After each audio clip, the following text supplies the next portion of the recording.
managed to get it out somehow to Kennedy. He gets it clear to Hewitt. Maybe for the opening goal. The Blues fans are up and elated.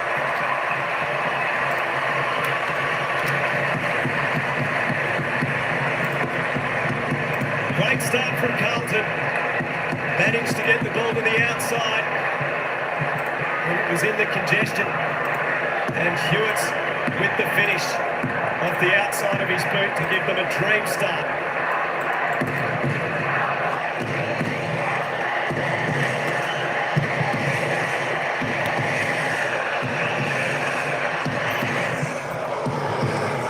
Well, it all started with his brilliant bit of ruck work in the middle, pitting it down to Cripps. Looks like Stocker is standing alongside Cripps, but not enough and not close enough there. Hewitt involved a couple of times. Great spread out the front of that stoppage, following the work. Inside forward 50. Territory's going to be huge, but also the ability to stay involved.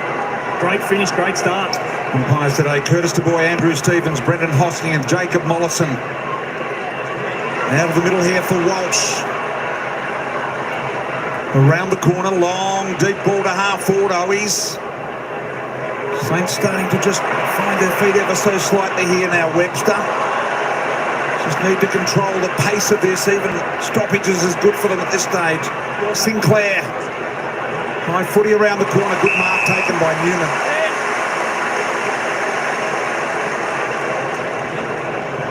Newman short to Ollie Hollis. He keeps it in motion for the Blues. Goes to the forward pocket. Back with a flight. Almost a good mark to Carroll. A chance for Kennedy. He's closed down. Gets it out. Owies bending towards goal. Jones is on the last line for the Saints. I'm going to check whether this is over the line. But it looked to the naked eye like Jones was forward of the behind line, BT. We're 2 minutes in, but it'd be pleasing for Michael Voss that that ball's coming to ground down there. A mark. Please confirm the ball hasn't crossed the line. Review underway. And those smalls are getting involved. Zach.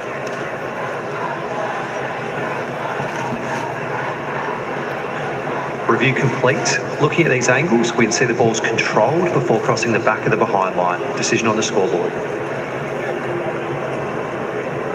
It's a good result for the Blues. Got an opportunity now to keep the ball one side, set up. The Saints are out, exploring this open side. They're going to have to go back through a whole heap of numbers here, the Saints. So Jones, who's found a little bit of form later in this season, starting to get some full games under his belt. One footy out wide, Woods.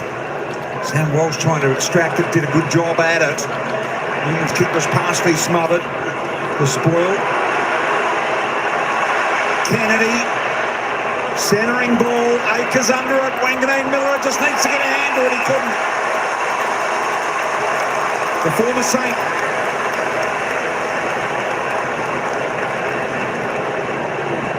Just have a feeling early this is important for Carlton to get this energy for these young players that they got in this side, and Matt Kennedy, a great squaring player. So Akers with a relatively simple shot, just a 30-metre kick, perhaps even a little less. Tiny little bit of angle about it, as you can see. For their second goal, it's tight. Anything, just from there, you just cannot aim any point of centre to the right. You must be on the left side of centre at that end of the ground in that portion. Sinclair towards the broadcast wing. Filippo in front and holding. Filippo on return from illness. That's the last couple. Webster.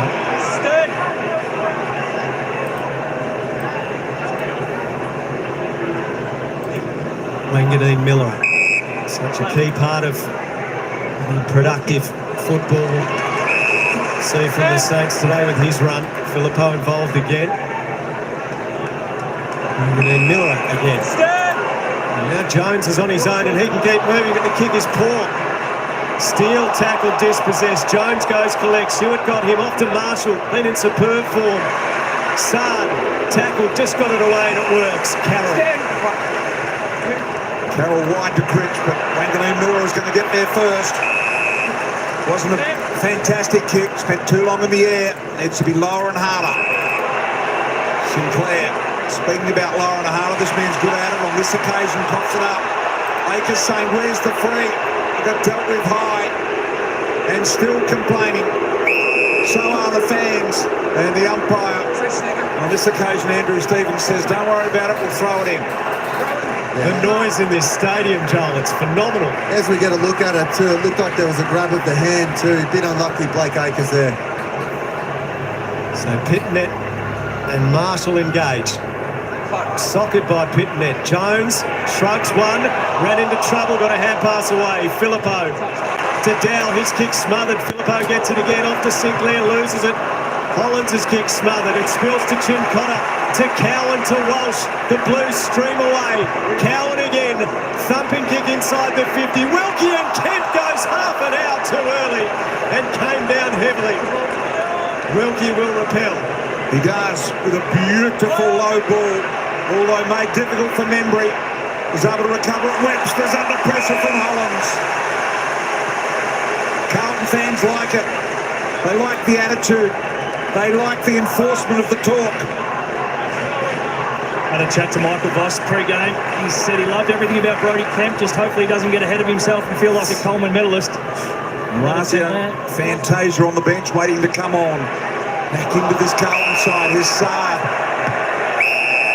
Back into the Carlton side as well. High ball, Newman. Stand. Umpire Mollison just telling Jack Higgins to be careful.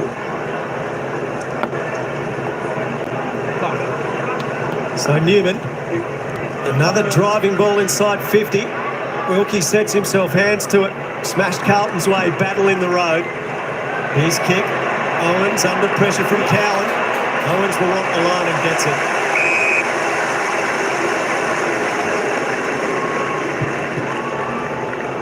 Five inside 50s to one early for the Blues, owning the territory here.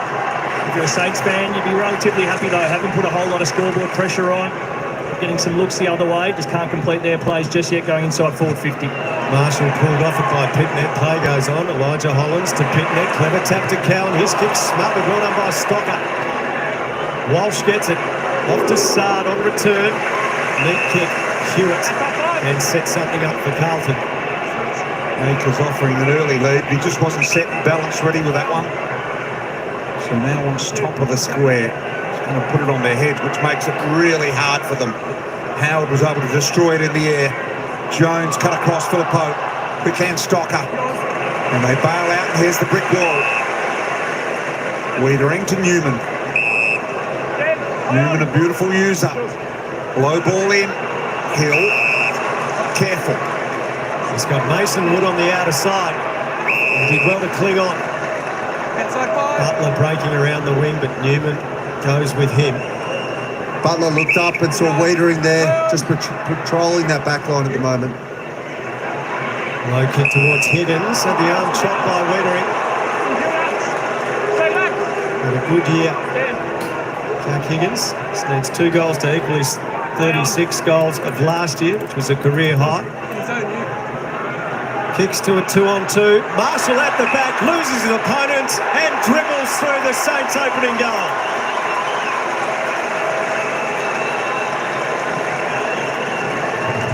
He's been in terrific form of late, Marshall. His past 5 games coming into this, he kicked 7 goals, was averaging 24 disposals, 8.4 marks and 7 clearances. And he's right up there with the very best ruckman in the competition, and he delivers St Kilda's opening goal today.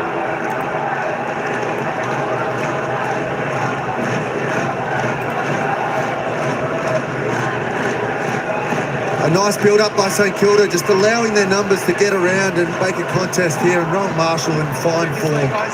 He's been kicking a goal a game for the last 5 rounds now, and it looks so much better when he's playing that forward half of the ball too.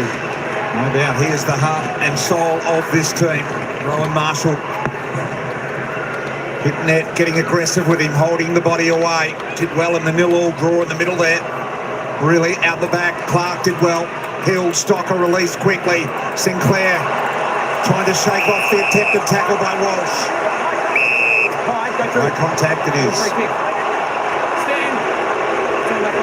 Sinclair, plenty of options, ignored them all. Most of them were sideways, in fairness. And now Webster takes a few metres. Driving left foot, high ball, 1 on 2. Very, very deep Membry. Cowan driven forward.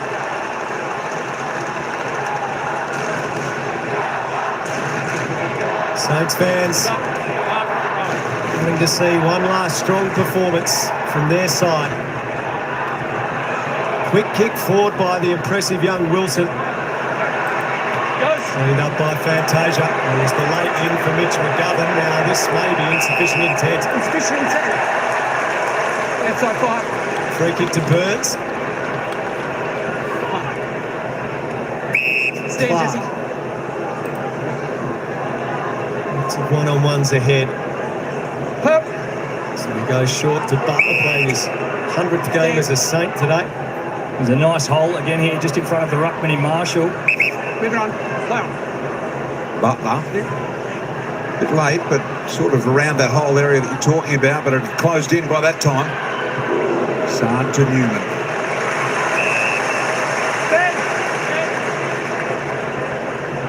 Very happy to have Adam Sard back in the side today. Blues have only got 4 players playing today that have played every game of footy this year, which is quite low. Here's Lord. A good young man. Orazio, Fantasia. Hollins. Drilling high ball. Carroll the target. Wheels and goes once but twice. Centering ball. Might take and Durden. It's a great build-up from the Blues off half-back to be able to go into a defence that looked like it was relatively set, but that change of direction kick through the corridor, this one here, that just brings in all this space on the open side, some overlap run. Well done from Hollins. And I love the intent of Carroll just to wheel and go, left foot up, round you go, predictable to your forwards. And you can see that St Kilda defence just having to shift again.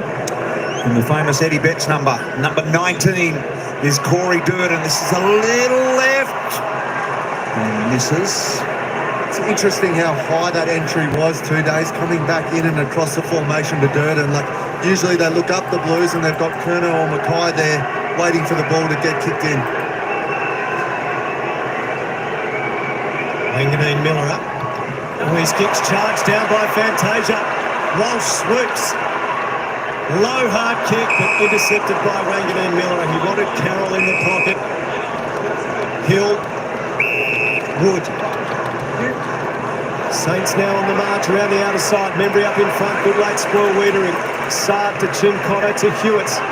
He'll be caught. Just got it away. Chincotta bounces off bodies. Hewitt again. Waits his kick. Did it well to Young. So Young will just slow it down. They were slightly out of control then. And they just needed to get it into some quiet hands for a moment. So here's Holland. This is Ollie. On the line here. High footy. Kemp was in amongst it. Kept 4 last week. Kept it alive here, Binns. Wanganeen Miller, who's been busy here in the early stages, closing late as Hill, but Stocker, I think, in fact, it's Wilson.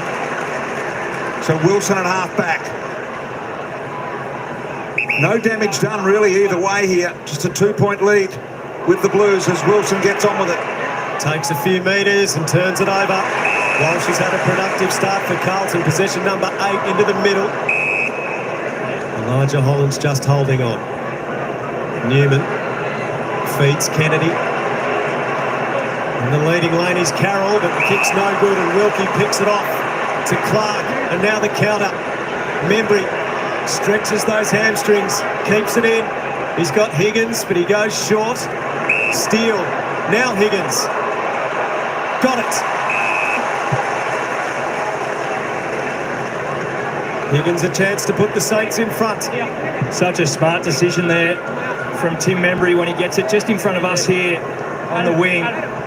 Good decision to roll and go, but just that extra kick that forced Wiedering to come forward out to Steele, which allowed them just to go Joe the Goose over the top and find Higgins all alone in that pocket. Hit 3 against the Cats last week in a memorable win.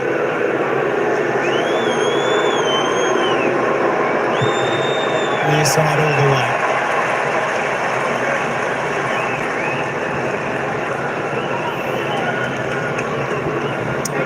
wonder what Ross Lyon would be thinking to himself now, Joel. Have I got all the pieces in the right places, and are they working out the way I thought they would? Well, just thinking last week, the jobs that he had to stock obviously to Cripps today. Who does Battle go to? Who does Wilkie get?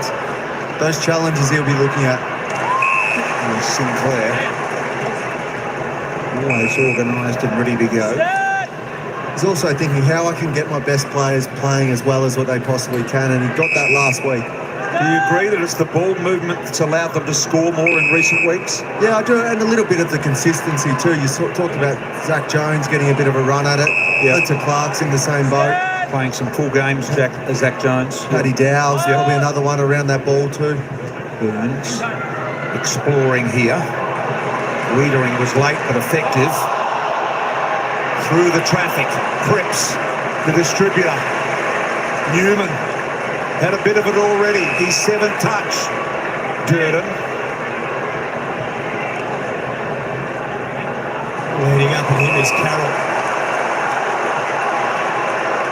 And his fans urge him on, but he's prepared to play the patience game. Here's Cooper Lord. As you mentioned, BT, physically very strong-looking footballer, just playing his 2nd game, a mid-season recruit. Up he goes, Wood couldn't mark, Fantasia's kick partially smothered.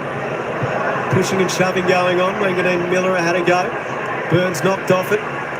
Kennedy, Walsh, immediately caught by Stocker. Flipped out by Walsh. Kemp's now tackled, and the umpire will separate the two. I think Michael Voss will really like that look of it being busy down in that forward line, having lots of numbers there. It's where their goal's going to have to come from. Cripps ends up doing ruck work. Better positioning. Filippo trying to thread the needle. Collins caught the tackle. Will there be a penalty? Yes, there will, you bet. And Butler. Set up. Turn back on. Fire. Quickly, the play on ball out to Wilson. Wilson can go over the top to Sharman if he wishes. Sharman, plenty of space to operate in. No one hops into the pocket. Perhaps Marshall's looking to get there now. So Walsh has to sift off the mark a little bit to try and... Gee, amazing that no Carlton player got there at all. Wilson short ball, and it presents this easy opportunity. Poor defensive effort from at least 1 or 2 Blues there. Mason Wood on his favoured left foot around the corner. Just switched off, it looked like the Blues. Wiedering was scrambling to cover a couple. Marshall had rolled forward. He ended up on Wood in the goal square and just let him lead up through all the traffic, no handover. Mason Wood, pretty good at this, I think. That's good. That's perfection. Doesn't get any better than that.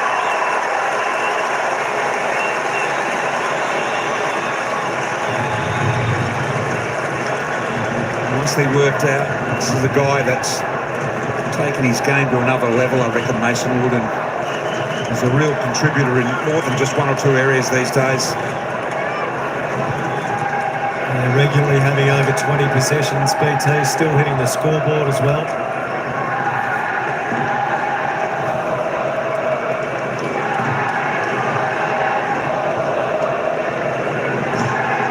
So Mason Wood there at the bottom of your screen, number 32. Wiedering comes across, but he just ticks up. No body work, straight through the hole. It's a clever lead. Pretty poor defending. It was a great push by Wilson too. The Carlton defence looked really set days, but that run that he did late, where it just kicked over the top, really challenged that defence. Pitnet Marshall, what a grapple. Pitnet wins it down and releases Hewitt. Hewitt kicks to Kennedy. Beautiful play. That's as good as it gets out of the centre. Pitnet providing some first-class service in the middle there. And a different look too. Very rarely do you see a ruckman body off and then pull it forward at the stoppage. Usually that's a wrap off the hip. 16 goals for the season for Kennedy. This for the quick reply and to put the Blues back in front. And misses. I guess Ross Lyon, he knows who he's going to play on Mackay and he knows who he's going to play on McKernow. The doubt in his mind today is those guys taking those places he's just not sure about. Well, that's it. And then how you protect that defence too. And Like the only one that you can really think of that has got the matchup down there is Big Dougal, because Dougal goes to the tallest one down there, but they're making it pretty hard for him. And when they would have scouted BT, you're 100% right. They wouldn't have thought of the injuries that they would have gone in with the West Coast game. So you're trying to come up with what it's going to look like on the roll off what 1 week sample size you've got. And even last week it chopped and changed so much. So that unpredictability for the Blues could be a bonus. Hewitt. And we'll throw it in. Neutral territory out there on that city wing. Good crowd in today. I'm thinking somewhere in the mid-40s. Forecast was 44 today. Hasn't been a crowd of 50,000 in here since that famous game in 2009, Joel, in which you played. Geelong St Kilda, both 13 and zip, I think it was. Best game of football I've ever seen. Highest intensity. I thought we might have nearly got there today. Crowd similar. Do you remember the game? I do, mate. Yeah, it was a unbelievable game to be a part of. Felt every bit of 50,000 too. Crazy crowd. But the game lived up to it too. 54, I think, on that particular day. Here we go again, Acres. What a game that was. The most electric game of football in the history of the game, I would suggest. I've never seen intensity for 4 quarters. Now, Zach Jones just grabbing at perhaps the left hamstring there. So it's a bit of a watch on Zach to see what he does from here on.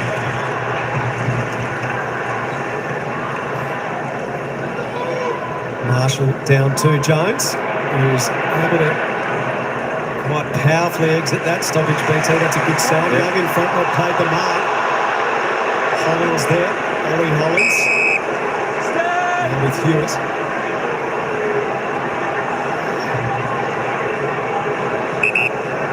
Those fans who have come today certainly appear to have come in full voice. The pack forms, the back Kemp. Clearing kick from Wilkie. Butler knocked away by Newman. Burns had it tackled, dispossessed, still going. Trying to knock it forward in any way, shape or form. Through the pack goes Owens. Dow slips the tackle of Kennedy. Releases Steele, and now Burns. Burns back inside. Filippo, high ball. And a bit of a mess of that, Wiedering. Lovely spoiled. Young had to absorb the oncoming punishment. Owen out the back to Burns. Short ball here with Dow. Dow been impressive the last 3 weeks that he's played. This is his 4th in a row at this level. Great to see him getting a good run at it as well. And he now originally taken pick 3 by the Blues in 2017. He played 73 games for Carlton across 6 seasons.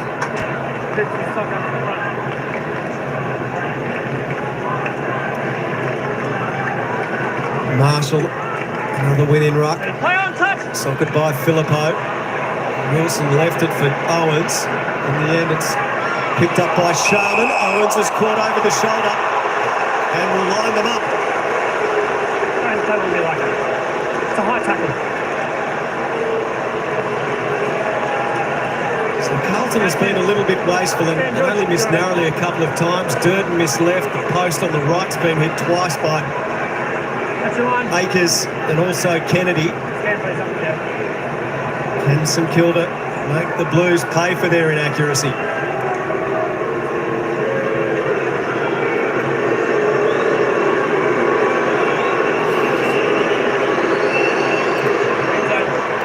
Owens' low kick is right and didn't look to have made very good contact there. It feels like these are the opportunities. The longer this game goes, it's a side that's going to be able to take those, finish off the good work up the field. Just see there how gassed he was. Still got to find a way to compose yourself and try and find your best strike on the footy. Newman, Cripps, although nudged under the ball by Striker, still had the reach. And they go, they're away, through the middle of the ground. Walsh, Mungle punch one. 3 Carlton players at Clyde. 2 of them are a bit sorry for themselves. In the meantime, battle to Clark, to Wilson. Wanganeen Miller up. This way, that away. The double candy job on him. And a little poker underneath to Jones. And now Clark to steady it down for the Saints. Clark wants to take some ground. He kicks towards Owens, but Chincotta gets across the front. Both sides heavily defending their back lines here, getting numbers back, trying to work it out with kick mark on the way through. Newman will go back to where it came from, not without risk. Chincotta took contact, that will be 50 metres. Newman doesn't really need to risk anything here by remonstrating.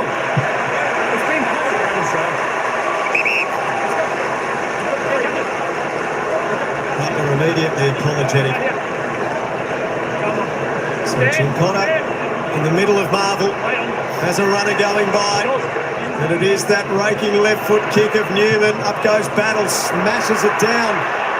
Motlop receives it. Can't get boots at all, threw it out. Looked like Cripps' hand pass might have created a scoring opportunity, but St Kilda had other ideas. They're holding up well, that St Kilda back line.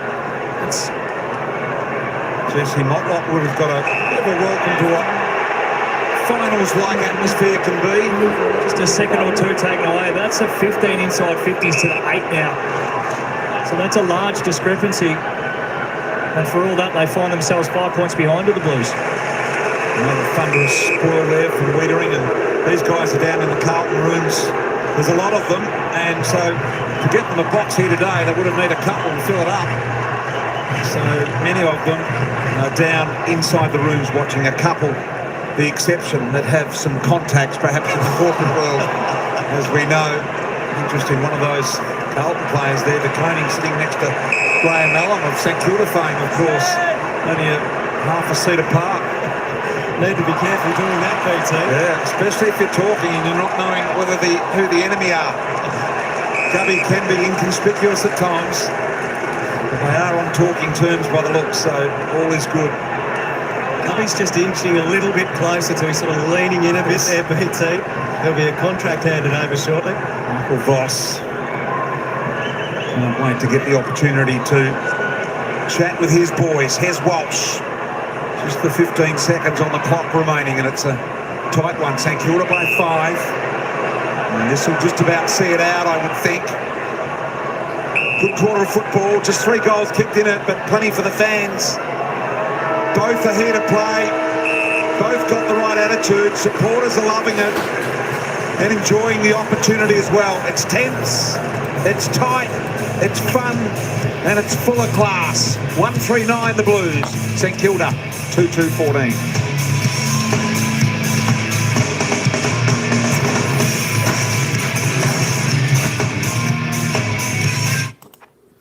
All right, quarter time. I tell you what, she's a tight old game, this one.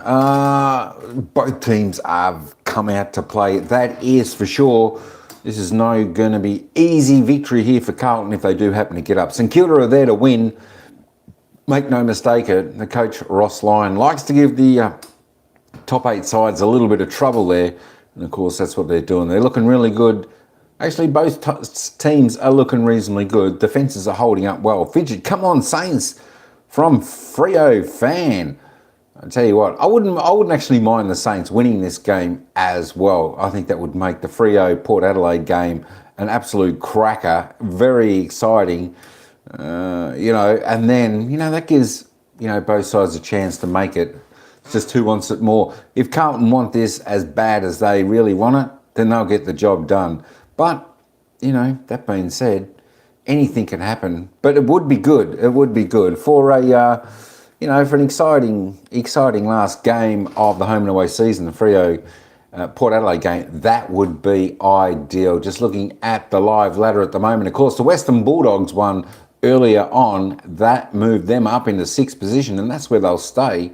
So it looks like Western Bulldogs will either play Hawthorn, Carlton, or Fremantle in the first week of the finals. Of course, Brisbane will play one of those 3 sides as well. But there we go. Carlton 52.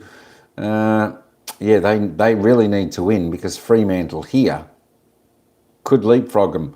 St Kilda, if they win, they'll go up to 44. They'll finish the season on 12th position. That's where we have it at the moment. That's why it's very, very interesting. this game. Hello, Freo fans. Let's go Saints from ADG, Adrian Sports and Karaoke Channel.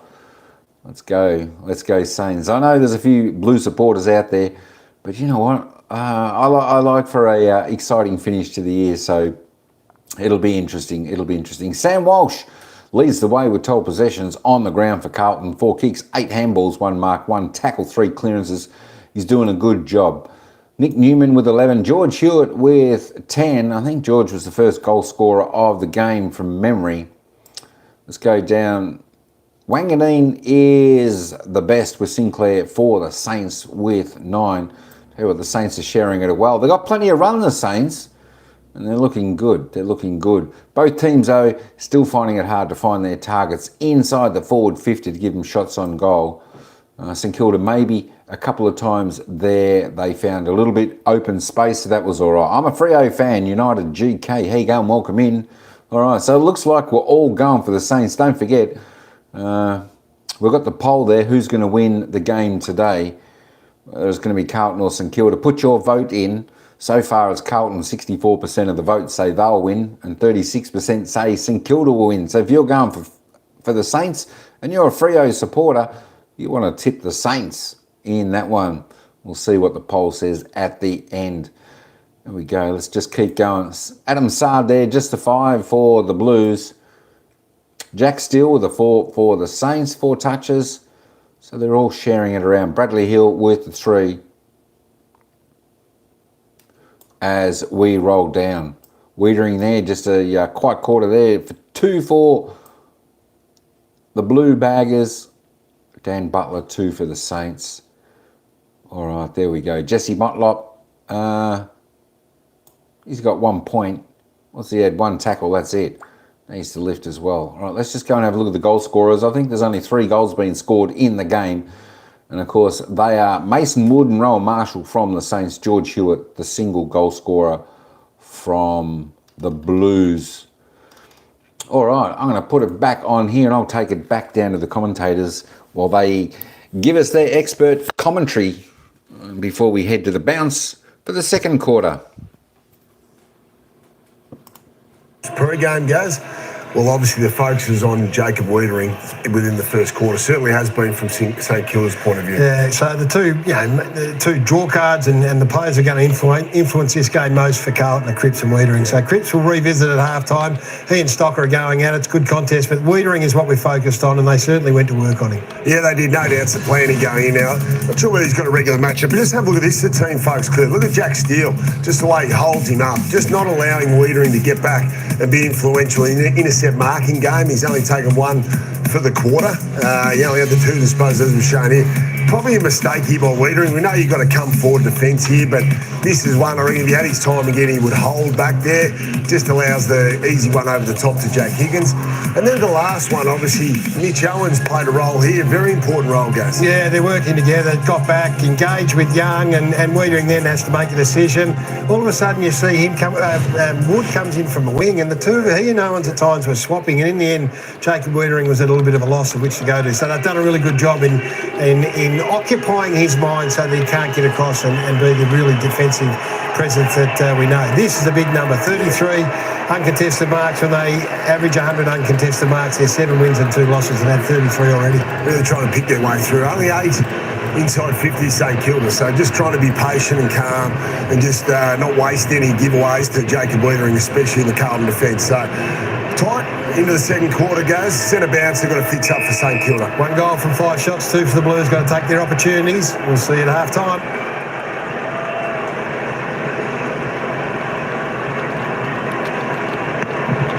For the Carlton faithful, pit net down.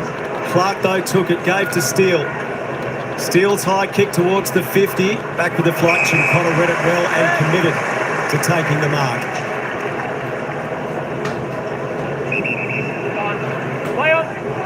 Connor looks towards the city wing. Back with the flight, Marshall.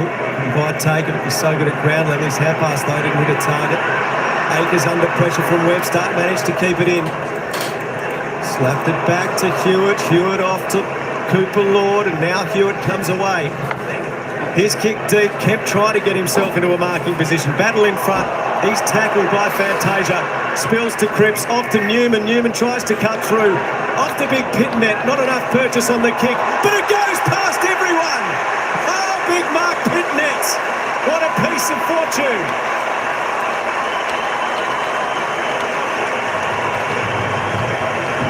He will take that, and he will put it in his back pockets. Mark Pitnet puts Carlton in front. And that just seemed to evade everyone somehow.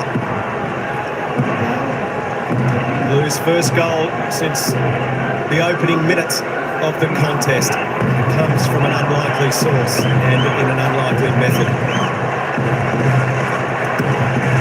Well, it's just important to be clean with your hands. Paddy Cripps, Newman and Pitnet doing all ruckman around Australia a favour here. Closes his eyes, puts it across his boot and prays. And it finds its way through, BT. Just his 8th goal of his career. Nothing but Pitnet there. We go in the middle of the game. A little one from Marshall, a poker with the leg. Steele was there, Clark was there as backup support. Wanganeen Miller had to get rid of it quick. Didn't quite get the purchase on the handball he'd hoped. Newman with 12 possessions along with Sam Walsh and Hewitt. Now leading all possession getters on the ground. Collins. In the corner. Blues deep battle. A lot of talk about him off the field as well. Brad Hill here. Hill to try and switch to battle. Turns 26 next Sunday. That same number is on his back. Shares a birthday with Stephen Kernahan as Owens is tackled and caught. But he did not have possession of the ball, said the umpire. Not sure they agree. No doubting a passion coming across the fence. No, I think it was the right call in the end. Should have done a better job in calling Mateus Filippo back into that one as well. That was the reason the ball was spilled. He was expecting contact, didn't realise it was his own man. Owens up over the back. Great mark, Sharman. Wiedering looked well placed there. So Cooper Sharman too far out to score. It gets over the back and it's marked by Filippo. And Carlton fans will let their frustrations be known. And if you're a Saints fan, you're looking at this and just going, where has this been all year? Because the last 2 months has been really exciting, but Owens onto Sharman, into Filippo. Well, they've beaten 2 of the top 4 sides, and the other 2, they went within 3 points, 2 and 1 respectively. Not a bad record against the current top 4. Filippo attempting to put the Saints back in front. Oh dear. We had a look at that in the pre-game, Joel. He was warming up in runners, which was slightly odd when you're having shots for goal. Turin with ball drop. Getting a drop on the outside, very high one too, I might add. There's Jones. Had a look at him at quarter time and he was getting some work done on the left lower thigh. So maybe just a little corky or something of that nature won't worry him. Just keep a close eye on Paddy Cripps here. He looks like he's doing a fair bit of work at trying to get to George Hewitt's man and getting himself out of the way so Hewitt can fly through. Pitnet, Newman. Collins will arrive first, right in front of the interchange area here. Still sees it over. And some quick interchange as well, nice and close. You got Rowan. Mark, keep the meter. Low scoring game. Everything on the line for Carlton. Fremantle fans watching on, of course, barracking for the Saints. If they win the Saints, then Fremantle's season is alive, but they will need to beat Port Adelaide in the last game of Super Sunday, the final round of the home and away season. Next round. Mark, keep the meter. Cripps has come for a spell.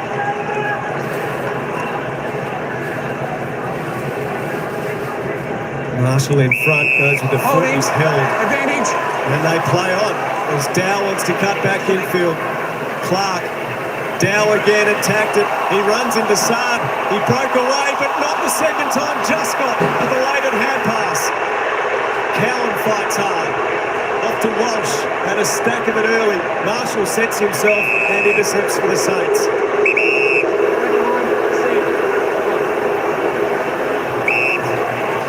Right into it, the crowd here. Absolutely committed. You wouldn't think, from St Kilda's point of view, that this is a bit of a dead rubber for them. We know it's not from the Blues naturally, but the Saints fans are equally as passionate here today. Membry hitting it to Akers. Akers just inviting Kennedy to the football. Kennedy says, everyone, just get hold of yourselves and slow down a little. Walsh with possession number 14 has been outstanding so far in this game. Although his kick's not the best. Wanganeen Miller can hurt you by foot. Mason Wood had trouble getting down low enough to pick it up. Had to go back, searching for space. Webster now exploring down the ground. Good looking ball, Filippo. 60 out. Owens is the deepest target. Sharman's down there as well.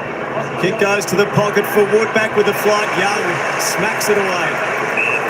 A really bold play there from Lewis Young. He came off Sharman, who was at the top of the square. So if he had have had his bluff called there and the Saints held onto the ball and then fired it long, but he was committed, came across, provided the spoil, saved a certain shot on goal. Hills lurking at the back of the stoppage. Falls to the front though. Like Akers was barrelled. It spills to Filippo, who kicks a magnificent left foot goal to put the Saints in front.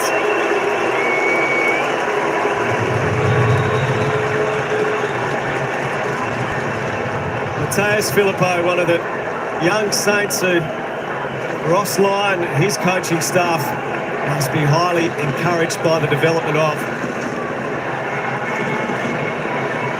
He's had some eye-catching moments this season, and that another one of them. 3 lead changes in the game so far. Never been a greater margin than 7.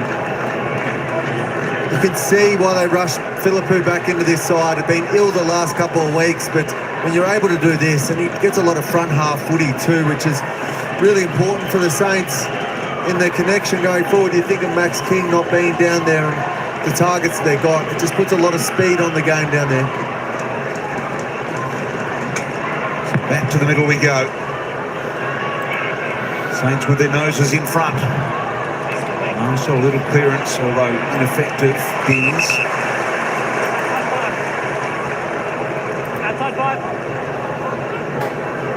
Having to reach deep into their basket of players, the Blues. So many out injured. Short one to Hollands, but they've put a team together today they reckon can be competitive. Hewitt. Cowan is wide lurking. Butler's got an eye on him. Saad, tense. Fans are ready to explode. Carlton fans. The free kicks are 9-1. I've never been one to think they should have to be even. But 9-1, if Carlton get a free kick shortly, this place will erupt. If they don't, it might actually burn. Long ball deep inside 50. Marshall. Out wide, mark taken here. And it's Bins. 25 metres out. This will help the Blues fans' anxiety. Jackson, that's your line. Just a good contest inside forward 50 again. That'll be the one pleasing thing so far. Michael Voss will be happy with the contest he's getting from the bigs. They haven't quite clunked it yet, but bringing the smalls into the game. One of many of their youngsters, he liked it straight off the boot. Look at him.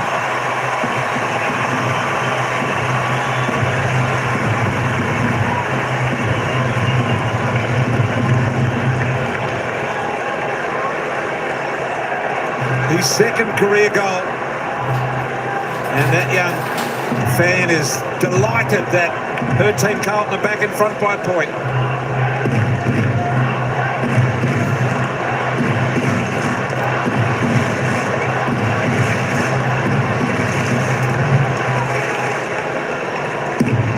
Really from a build-up of pressure from the Blues, and it was across the half-back line. Just take it slowly, get it in where we want, and it was just a perfect spot. Put enough pressure on, get a hack kick out of there, and Binns, he's done his time in the VFL throughout this year. Great to see him get his opportunity, the most important time of the year. Yeah, go back about a month, Joel. He had 47 touches and 3 goals in a game in the VFL. So he did certainly bash down the door for a chance. And here he is from the middle to Cripps, who's caught by Sinclair. Good tackle. A rewarded tackle. Wow, he handled that. The umpire just caught on the wrong side. Burns looks for Webster. Marshall's next. And handled by Newman, but still took a strong mark.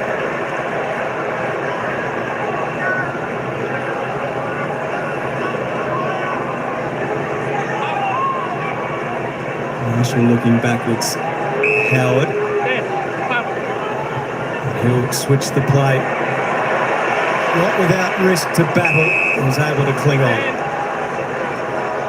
I don't like that as a rule. There's a long switch. Can't have it hanging in the air too long. Have to see the next piece in the puzzle. Battle down the line. Gee, Weeder, he misjudged that. Got under it. Filippo wants to wheel and go as well. Goes with a low wobbler. Free kicks. Don't want to remind the Carlton fans, but it's 11-1 St Kilda's way at the moment. Don't remind them. I'm not sure any will be needed there, Brian. I think the pen and paper is out across the nation.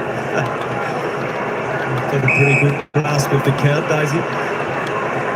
Would Freo players be watching this game right now? Obviously, they need St Kilda to win to stay alive in the finals race. No doubt they'll be getting scrapped at the moment over at Optus Stadium, and they'll have one eye on this game, Al. Hill. Wilkie had to wait, knocked it on towards Sinclair. Cripps there with him. Blues come up with it. Binns. Burns, caught by Cripps. So Marshall in just a little bit of trouble. Saw him at quarter time also speaking to the doctor about a concern. Hands up, Patrick. On the meter. But this is not an ending game situation for Marshall. He's so vital to the way that they play.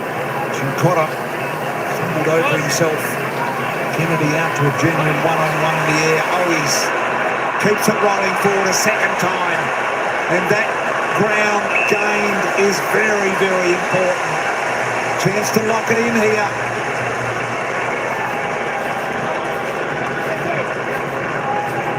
Looked like Marshall was just having his shin guard taped back onto his leg. So hopefully for the Saints fans and the Freo fans that he can get back out there. Sharman and Kennedy to Shorty Schruckman. Wilson. Filippo went without it. The tackle was effective there by Sharman. Good player Sharman, can play just about anywhere on the ground. Kicks out wide, releases Steele. Steele's got a long option maybe in Higgins to the pocket. Saad's got to get back. Does so. Not too certain the Carlton fans have got much to complain about with the previous free kick.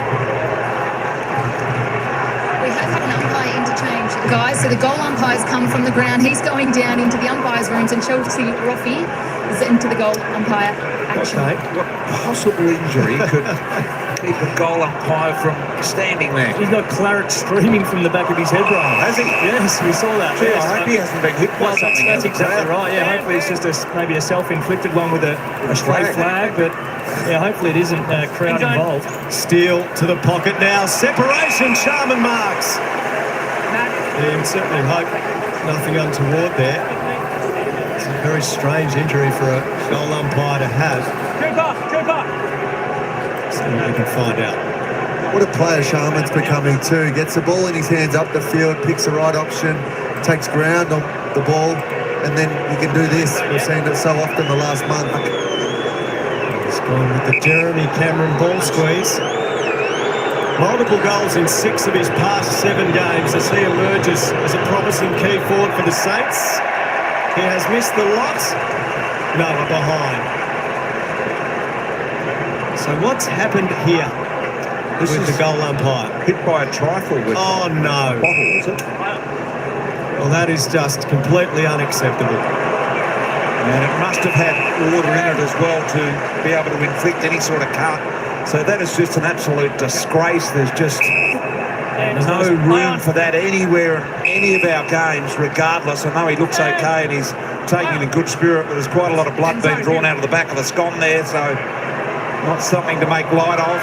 Little one here from Wilson had a ping and missed, and that's goal umpire Chelsea Roffey down there that's replaced him. And that is just nothing short of disgraceful. No wonder they're sitting quiet behind the goals at the moment, and I'm surprised very shortly that there won't be people down there taking some action. Yeah, the person who has lobbed that onto the field of play will be found by the cameras. And you're not welcome back. No. And the good thing is it isn't a regular occurrence in our game. It's the only positive. These incidents stand out so much because it isn't a common occurrence. Webster. Membry. Yep.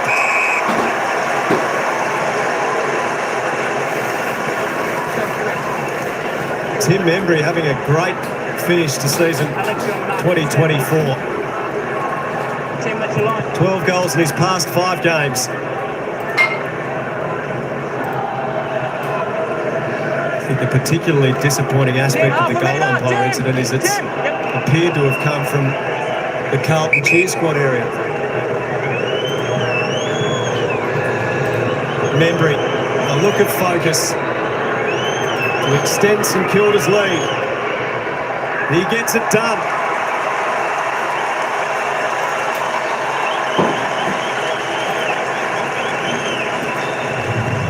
Saints by 8 points.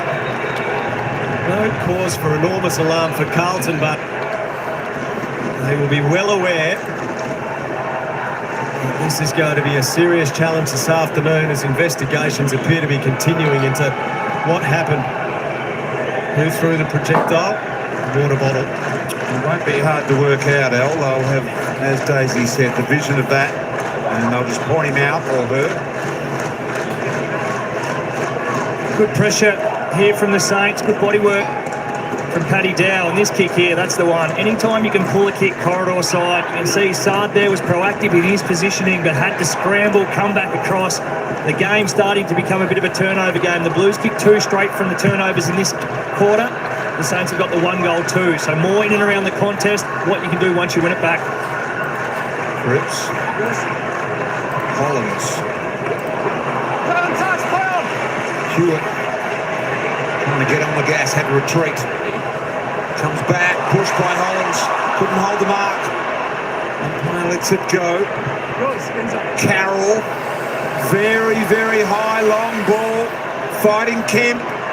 Hasn't been his day so far today as Kemp, and Wanganeen Miller gets them out of trouble. But I've got to say, just a little damper on this game with what we saw come out of the crowd to the umpire. Membry now. St Kilda looking to keep the momentum rolling forward. Jones kick got to be good, and it is.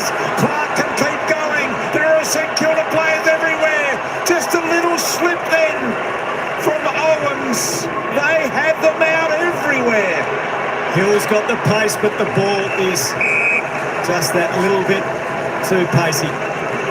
Well, it was an exciting play by the Saints, the build-up, but the run by Clark was so impressive. Took on Cripps. If you're going to play on the best players, you've got to do it the other way too. Really challenged him, took the ball into forward. Maybe a message got to the Carlton hierarchy, BT, and De Koning and Silvani have been pulled from Gubby Allen's presence. Pulled from the corporate scene. They're up there in the Telstra box, BT. Yep. Just reached out to Jack Silvani, nothing untoward. Where'd you go? Just whining and dining a couple of corporates of the boys in their time off. Here's Stocker. Dumps it in nice and deep. Goes Membry. Rove by Sharman. He's missed. This is a very productive 5 or 10 minutes for St Kilda. They're starting to dominate the territory battle. Just not really putting enough scoreboard pressure on. Similar story to the first quarter for the Blues. 10 to 4 inside 50s for the Saints this quarter. 2 forward and 2 straight this quarter. Kent. Couldn't hit the target, but always has got plenty of time. Couple of bounces inside 50. Didn't get the penetration in the kick. Marshall just able to sit off and stroke the ball wide out to Stocker. Stocker to the skipper.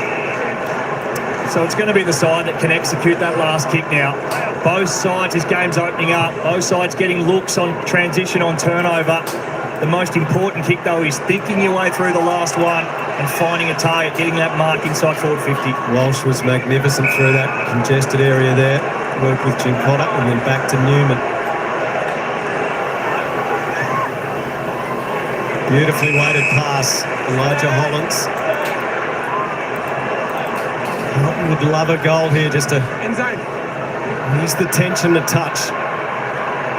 Wilkie, Stocker, he's closed down. Sinclair. Up by Wilkie.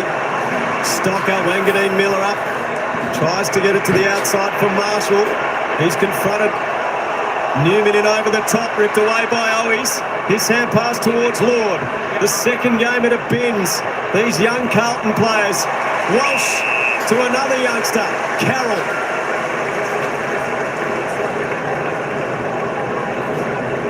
So they've found a look, not a great one, but now it has to become a good shot from a bloke who's certainly got the distance. There's so much pressure on that ball too. As a Sam Walsh, bit of polish at the end to find Carroll, but it's Mason Wood that's fallen over a piece of the grass that's got in his road there.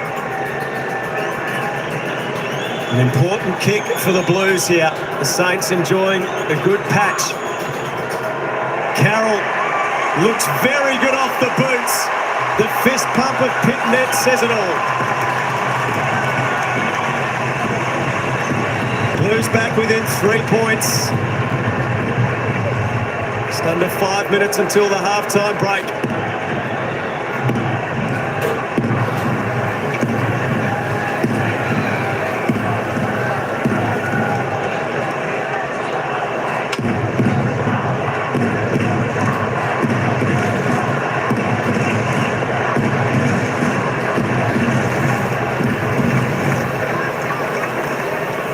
Jack Carroll's had a great year, and well done to Sam Walsh on getting it to him.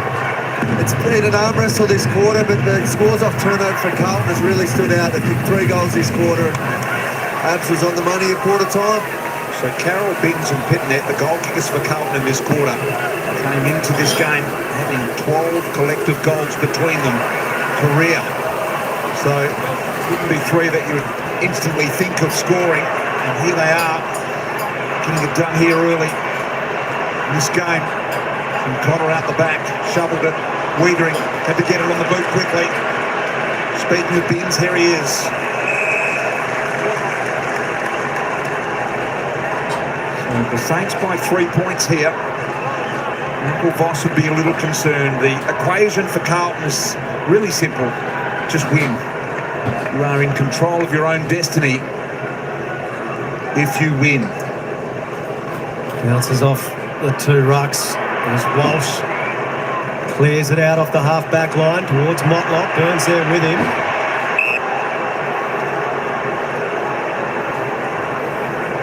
Ross Lyon help out his former team today.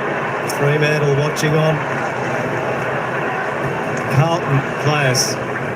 Enormous injury list. Taking it all in.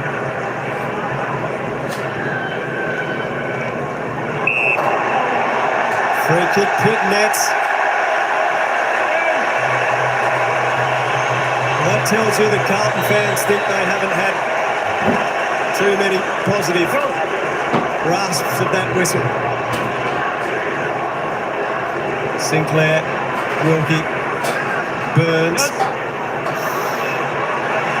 Filippo can't mark, Stocker got himself into trouble. Kennedy not letting him out of that.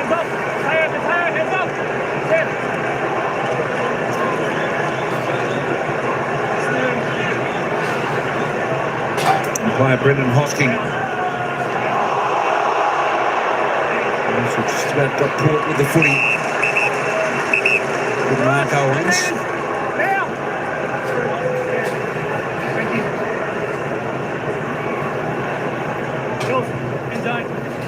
Great new ball here from Owens. Out the back, Chincotta. The bounce got him. Favourite Wood. Over the shoulder.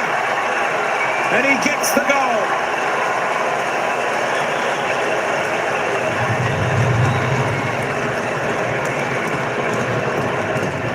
Three goals apiece here in the second quarter. Carlton by 9 points.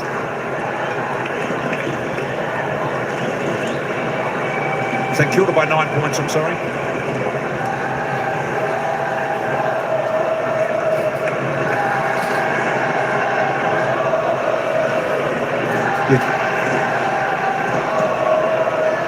Well, the ball just getting over the back there. The Blues had the numbers.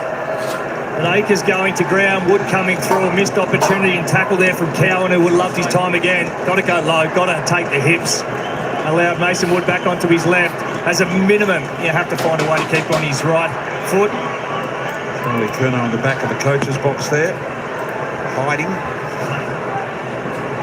Cripps got it to Lord. He got it to Hewitt. And the Blues find a reply. Good mark, Burns. Burns out wide. St Kilda playing confidently. Here's Hill. Looks towards the wing perfectly to Sinclair. Sinclair wanted to go on with it. He's good around the body. How good's that? The vision to Butler. Butler trying to draw the 50. Just get back off the mark and get on with it. Hill now. That's magnificent. Higgins got a clip to go with it, he reckons. But the kick was just superb. All three of those kicks in the build-up there, BT, were brilliant. A couple across the body, you're right, with Butler. Had the opportunity to get up fast and rather than playing and trying to play for the 50. But again, just a kick that changes an angle, catches the defence napping. Take it down, Brad Hill. So just to give them a really neat little 15-point lead and this tight tussle. Directly in front for Higgins. Made a bit of a mess of that.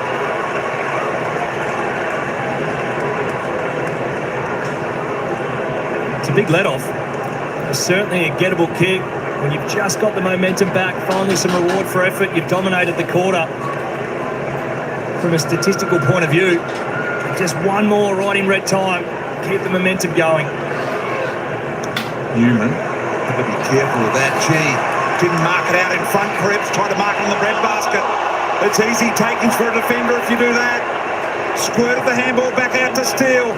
Steele into the pocket. Nicely done. Akers saved the day. Not sure whether Cripps thought there was any pressure bearing down on him. Kick out wide. Kemp was there. Kennedy and Sinclair go at it.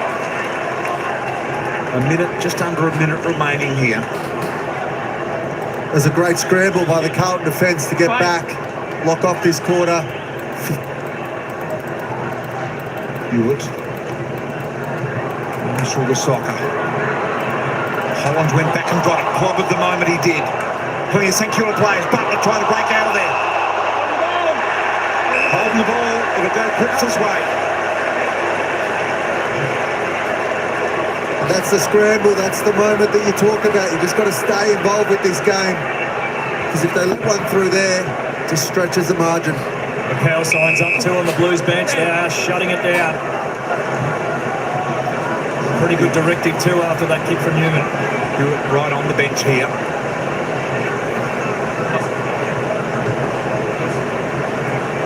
Down the line, conservatively.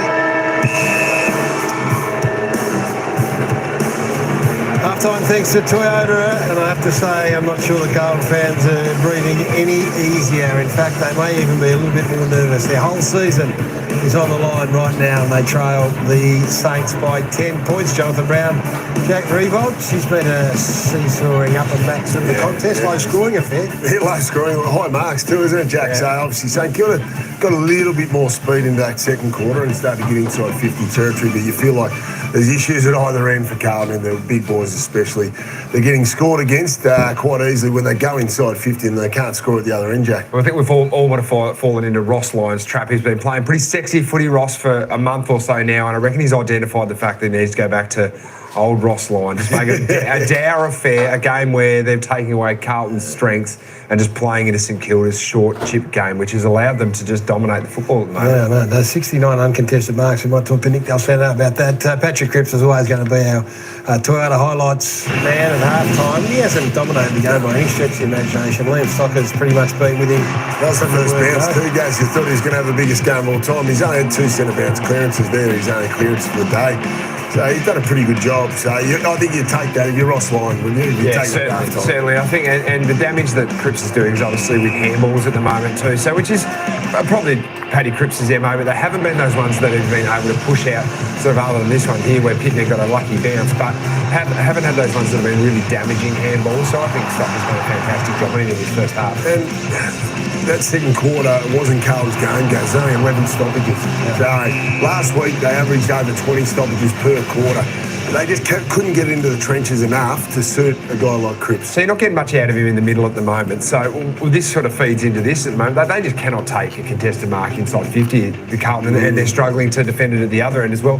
Maybe Patrick Cripps does need to slide forward. We know there's no Curnow, no Mackay. 100%. Maybe he's the one that just goes and sits himself and 4 or 5 goals in the second half to drag him So up. what Ross Lyon has done is what you're alluding to, is not giving them the game that they got last week, which was a contest inside clearance game, and they're not getting that.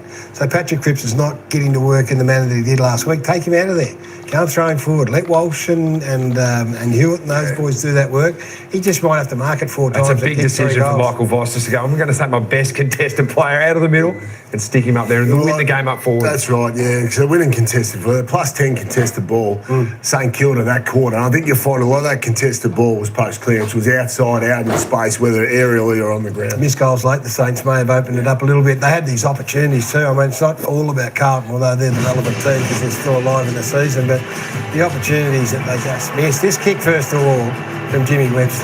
That is not going to Wiedering, and that's going to the danger spot. So that's been their focus all night. How good is this? And they've implemented that part of it really well. Yeah, it's fantastic. They've identified, obviously, Cripps as one match winner, and you guys spoke about Wiedering as the other one at quarter time.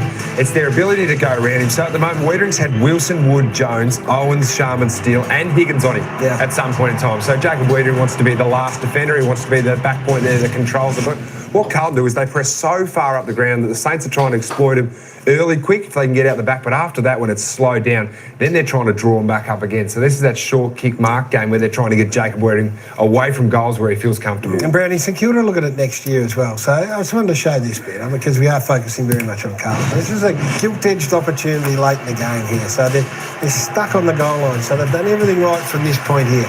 Their transition from one end to the other has been really impressive in recent weeks.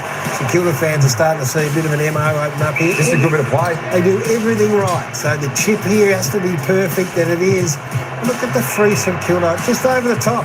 There it is. Just take the easy chip over the top. So that was Hunter Clark, I reckon. Yeah, it's where they have made great progress in the last month. You're right, guys. Top 4 for that, for hitting those kicks inside. Got a hit. And it's Jacob Wiedering that cleans that one up there at the end of that. There, he's back there. They know he's there. The plans work so far for him. Let's go Nick Dalsano's at Marvel Stadium. Dal, there's certainly an obvious way that St Kilda are going about this. Yeah, absolutely, Gaz. An intriguing game of football. And this crowd, there is a sense of nervousness around it. They're waiting for something exciting to happen from a Blues perspective, but they've been few and far between. But I love the style of football that the Saints have brought to today's game, which has been extremely similar to what we've seen throughout the course of probably the back half of this year. It's the uncontested mark, the short kicking style of play. You just spoke about not kicking it to Wiedering. They don't want to kick it to a contest. They want to win the ball back wherever it may be over the ground and then just maintain possession through uncontested marks as far as they can down the field until they ultimately have to go long if they do. But this is just a great example. Wiedering standing at the top of the goal square, Mason Wood taking an uncontested mark. Rowan Marshall refusing to go long down the line. They're prepared to go backwards, switch to the far side of the ground in an endeavour to try and find a way through with uncontested kicks, uncontested marks. Now, it hasn't always come off, but their level of skills has clearly improved in the back half this year that is allowing them to move the football. To touch on this crowd, we've had a bit of an incident which hasn't been great, but there is a sense of nervousness, a little bit of anxiousness about this Blues fan. They're waiting for something to cheer for. One on down, 7th most uncontested marks and a half recorded then by St Kilda. Now, we will go to Johnny Ralph in the newsroom because it's one of, if not the worst, off-field incident we've seen for the year. A coward's act. Johnny Ralph, what can you tell us? One lifetime ban coming up for that Marvel Stadium patron who threw that bottle at the back of the head of the goal umpire, and that did draw claret as well. Spoken to the AFL, security is already on the job. The AFL has enough security cameras to identify that patron, and they're not a cheer squad member of Carlton. They have left the ground. In fact, they did so immediately. I'm sure that the AFL will catch up with them, and of course through the auspices of the police. So the AFL won't speculate on potential outcomes, but the early indication is that quite clearly when they find him, this will be a life ban there. They're not mucking around on this one. Just absolutely unacceptable in any way to take out your anger, even of course with a 12-1 free kick count. The AFL handed out lifetime bans last year to 9 people through racial vilification on social media and patrons, and so this is a different offence but a very serious one. They just need to find this person, and then they will not be allowed back to any football stadium for a very long time and potentially forever. Yeah, let's not stop there. It's borderline assault. That's what Absolutely. it is. True blood. It's assault.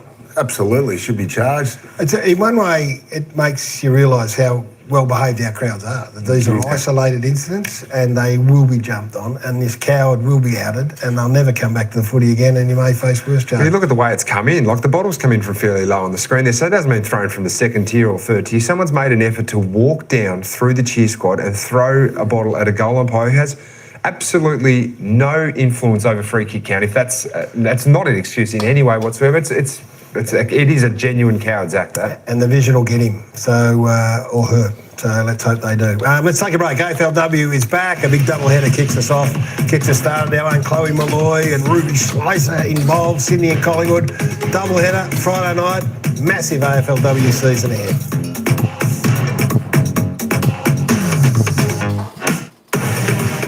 At Coles, win instantly with the winter spot. All right, half time here. We'll wait for the commentators to come back, and then we'll throw back down to them while the ad's on. The Saints are doing very, very well. Yeah, there was someone in the crowd that threw a bottle and hit the goal umpire, drew a little bit of claret, and of course that patron, I think, immediately left the ground, but he or she will be chased up, and of course we'll probably get a live ban.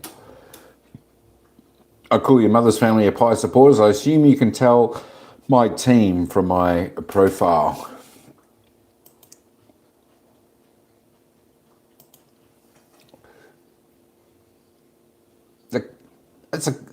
The Bulldogs. You're a Bulldogs. You're happy, Will, you're happy with the Bulldogs. They had a good win today. They've made the finals. Happy Bulldogs. They played really good. I think they're a big chance. I think the first final they may play will be against one of the Melbourne teams, so you'll probably be like a home final anyway for the Doggies. There we go. Look at the live ladder at the moment. Of course, there's the Dogs there in 6th. I think it is, 5th play 8th, don't they? 5th play 8th and 6th play 7. So, looking at that, if the Western Bulldogs end up playing Hawthorn in the first final, that's got to be the match of the round, the first week of the finals. Up the Doggies, I'm so happy. They are playing in September, up the Doggies. Thomas, good stuff. Yeah, they're going well. They're going well. You know what I'm thinking, though? You know what? I don't think Carlton can jump above Hawthorn, even if they win, just through the lack of percentage.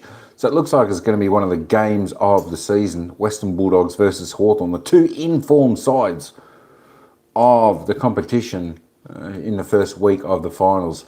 Let's just have a quick look at the player stats. See who's getting all the touches on the ground. And then we'll have a look at that free kick count. What they were saying about, they were saying that St Kilda are getting a lot of free kicks. 6 plays 7 and 5 plays 8. Yeah, that's what I thought. I think it's the same with the top four, first, fourth, and second and third. Absolutely, but I'm scared of the Hawks. But you're a legend, matey. Lots of love. You know what? I tell you what, I'd be scared of the Hawks too.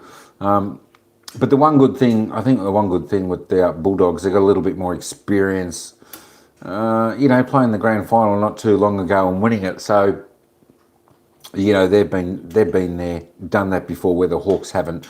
Maybe the occasion might overrule the Hawks, but time will tell. You know what? It's a shame that both of those teams have got to play each other. I would have liked to have seen them play someone else to give them both a chance to stay in it after the first week. Paddy Cripps there, 14, not overly having a ring-a-ding game, but he's doing his job. He's controlling the traffic there, and he's doing well with 14. Jack Steele with 13 there for the Saints. Chin Cotter there with 10 for the Blue Baggers. Bradley Hill, 9 for the Saints, as I just rolled down a little bit. And we'll get back to the commentators in just a moment. Of course, the Freo Port Adelaide boys are rocking up to the stadium over there in Perth as we speak. Only about an hour and a half before the final game. There are the stats for your players. Let's have a look at the goal scorers. Yeah, the Doggies will win. We got it and have to play finals. Tell you what, she's going to be interesting. All right, just before we go any further, I'll take you back down to the commentators and see what they have to say. And his Dogs when they were 3 and 5. Well, it stretched around the block. They were incredible. A 37-point victory to windswept Ballarat. It sends them into elimination final. So they took care of business, and the reward is that clash against the White-Hot Hawthorn at the MCG. Look at these scenes. So Luke Beveridge is confident that Adam Treloar will be able to play. He got through the game despite calf soreness. Latham Vandermeer is probably out with a hamstring. The real issue for them is Liam Jones, and this incident involving Aaron Cadman. So he dumped him into the turf in a dumping tackle. He only had one of his arms pinned, but certainly the issue is going to be how forceful was the contact? Was it a glancing blow, head to turf, or was it more significant? So we'll show you Lockie Ash last week. He got suspended for a dumping tackle on Hayden Young, similar in that there was only one arm pinned. It was dumping again. He was not concussed. So certainly what Liam Jones will have to hope to play his first final in his 200th AFL game is that contact was more forceful. Guys, I mean, it's very hard to try and quantify how strong that was, but has he got any chance? Was it only a glancing blow, head kissing turf? Well, don't ask us. We all had Cosy Pickett off on Friday night until the concussion call came through. Then we changed our tune, but they look similar to me, but it's not my area. They look pretty similar. Yeah, I think he's in trouble. I think they said the last replay you'll see that he actually doesn't make much head contact. That looks like it's really heavy head contact, but you look at this angle. Yeah, there's not a huge amount in it, so they're going to obviously that's going to be the case. They're going to argue that. Like, look at that last one. It was just it's when you throw your weight and sort of you become lifeless as well and take the person down. You're in the lap of the gods. I mean, that's with a bad head knock there. That's 3 or 4 weeks. I think the Lockie Ash one's a fairly simple example to look at and go potato. I actually think they're a lot more of a chance getting off than they were with Lockie Ash. Yeah. I think that's why they fought because the contact, it was actually very light, if anything. So let's hope they make a quick decision, and if there is appeal, they may have a quick appeal. Although we had it on the weekend. David Z will be praying for that. Ralphie, is there any news in terms of the top fours locked in? Position still to be juggled on the back of the result of the game coming up. But what can you tell us? Anything? Yeah, let's whip through what these games are. So the Swans and GWS in that SCG qualifying final. So they're 0-3 against GWS. The Swans, of course, the ladder leaders. Port Adelaide takes on Geelong in the other qualifying final. It's locked in. So about a 4-goal swing. If the Power lose by more than 4 goals, depending on how high scoring it is, it's a Geelong home final. So the AFL will release the fixture at 8 o'clock tomorrow. To the best of my knowledge, I think it's more likely to be Friday nights, Thursday night, Friday night, 2 Saturday finals. I think it's quite likely that it's a Thursday-Sydney derby between, of course, GWS and Sydney, and then Brisbane hosting one of those contenders, the 8th ranked team, on Friday night. They would dodge the Broncos, who take on Melbourne Storm on Thursday in Brisbane, and then, of course, those 2 clashes. Potentially even that elimination final on the Saturday night. It means both of those Melbourne teams sleep in their bed, and whoever plays in the twilight or afternoon contest is able to fly home. So everyone is in their beds on Saturday night, and then we go again for week 2 of finals. Will we find out definitively by the end of tonight? No, 8 a.m. tomorrow, so hopefully we'll have some assessment of it. As I say, I think those first 2 games are very, very likely. It's just a matter of whether they play a twilight or a 3:20 game. We saw St Kilda versus GWS year it was a 3:20 game, or whether it's a twilight game into the news, of course, and then, of course, the Saturday night game tends to be about a 7:25. Good on you, Ralphie. Appreciate that. Western Bulldogs Hawthorn. Let's talk about that after the break. There's a big boxing match coming up. You're going to be there, aren't you? Yes, I am. Gus McKeown going up to have a look at this. Nikita's in action. Main event Wednesday night. It's a recipe for something brutal. All right, there we go. So at 8 a.m. tomorrow, we shall find the fixture of the first week of the finals. What's going on there? All right, well, we are waiting. Let's get to the goal scorers. Mason Wood for the Saints, multiple goal scorer. He's got 2. We've got Pinnett, Piplu, Membry, Marshall, Hewitt, Carroll, Binns are the single goal scorers, just for the fantasy point players out there. There you go. Ploppo is leading away with 71. Nick Newman, 71. Ploppo, I mean 74. Newman and Hewitt, 71. Sinclair, Marshall, 65. All right, let's have a little bit of a look at those team stats. And as suggested, you would think the Saints are just a little bit up in this area. As we see, 19 disposals in front of Carlton up to halftime. 20-odd kicks, and the handball's pretty similar. Inside 50s, 22 apiece.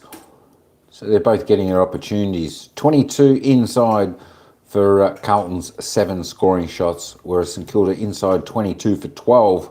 Doing a little bit better there. Their efficiency, not too bad, both pretty much on season's average.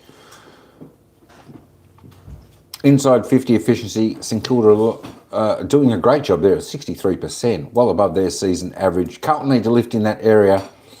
I'm neutral, I just follow the sport. That's a good way to be, I tell you what, even if we bury for a side, follow a side, it's great to see close games. Close games are always good games. That's what they say. A good game is a close game. And that's what we've got here. I think that's what we'll have in the second half of this game. Free kicks. I suppose the Carlton supporters aren't too happy. Only 3 kicks up until half time. Well, I'd be a little bit disappointed too. 12 free kicks to the Saints. That's why you hear the big cheers from the Carlton supporters when Carlton get a free kick, because they haven't had much. The stoppages, St Kilda 5 up there on Carlton. The clearances, 1 ahead to the Blue Baggers. Centre clearances 5 apiece. Stoppage clearances pretty level there. Possession, pretty level. Not much in that, 57-64. 106, 117 uncontested. Turnovers, 33-28, just a few more to the Blues. It does look like the Saints have brought a nice little bit of pressure to this game, and the Blue Baggers are just struggling to get that run. I think that's where they need Paddy Cripps to have a big second half to lift the team over the game like he did last week. 38% in time possession for the Blues, 46 for the Saints. The marks, all the Saints, 74-50, controlling the ground a little bit more, switching the play, making sure they hit targets to get their game flowing a little bit easier. Marks inside 50, not too bad, 5-7. Saints by 2 there. Contested marks by 2 as well. Their tackles, not too bad, not too bad. Even though they're a little bit low for both teams, just under their average, not too bad, just the same for both. Tackles inside 50, 4-3. Keep that going, keep the pressure going. 1%ers, Blues 5 ahead there. All right, let me just scroll that back up quickly without it making anyone dizzy. You put it back there, put it back there. We've got about a minute to go. I'm going to head back down to the commentators. We haven't been playing well against the Hawks, though, to be honest. We lost to them 23 and... Oh, okay. Yeah, I think the Hawks are definitely different now. This back half of this season, I think they've really come into their own. I tell you what, they nearly look unstoppable, but that being said, the Bulldogs look a little bit similar as well. Speaking of my Collingwood family in actual, going out to dinner with them tonight, so that'll be fun. Sounds good, Will. Sounds good. All right, let's get back down to the ground as we start the third quarter. The umpire's about to bounce the ball. It's the Saints by 10 points. Let's get into the third quarter. Action. I like it, Jack. Bravery with the season on the line. Take out the big monster from the middle of the ground. Throw him forward and tell him his name's Stephen Kernahan. See what he can do. Brody Kemp hasn't got involved at all. The 4-goal hero from last week. He's only had a couple of touches, so he needs to get involved. It's the biggest half of the year for the Blues. The Saints doing a good job, Greg. They hold on. 10 points to margin.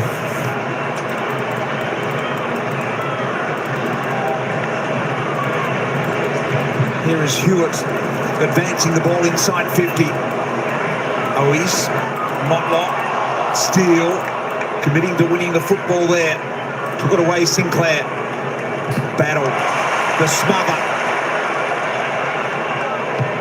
By Akers around the corner, setting up the high ball.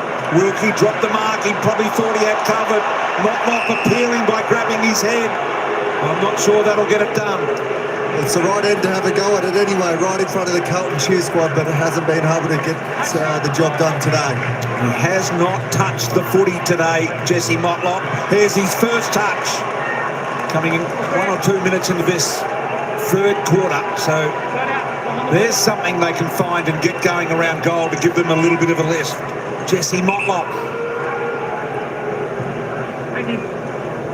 Those small forwards were so dangerous last week. Durden, Fantasia obviously comes back in today. They are the ones. Owies is one that's going to play a big part too. Manganine Miller. Rather casually finds Wood. Howard elected not to give it to a running Wanganeen Miller. Kennedy was hot on his tail. Howard do a 2-on-1 favouring St Kilda, but he goes out on the foot. Owens was trying to keep Sard at bay. Hand on the line. Lupo didn't lay a hand on it.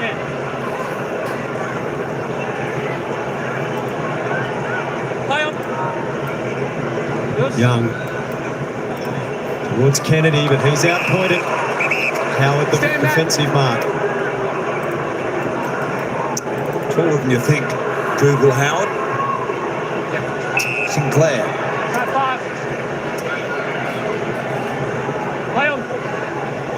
Saw the police at half-time behind the goals at Carlton Inn, continuing their investigation into the plastic bottle throwing incident that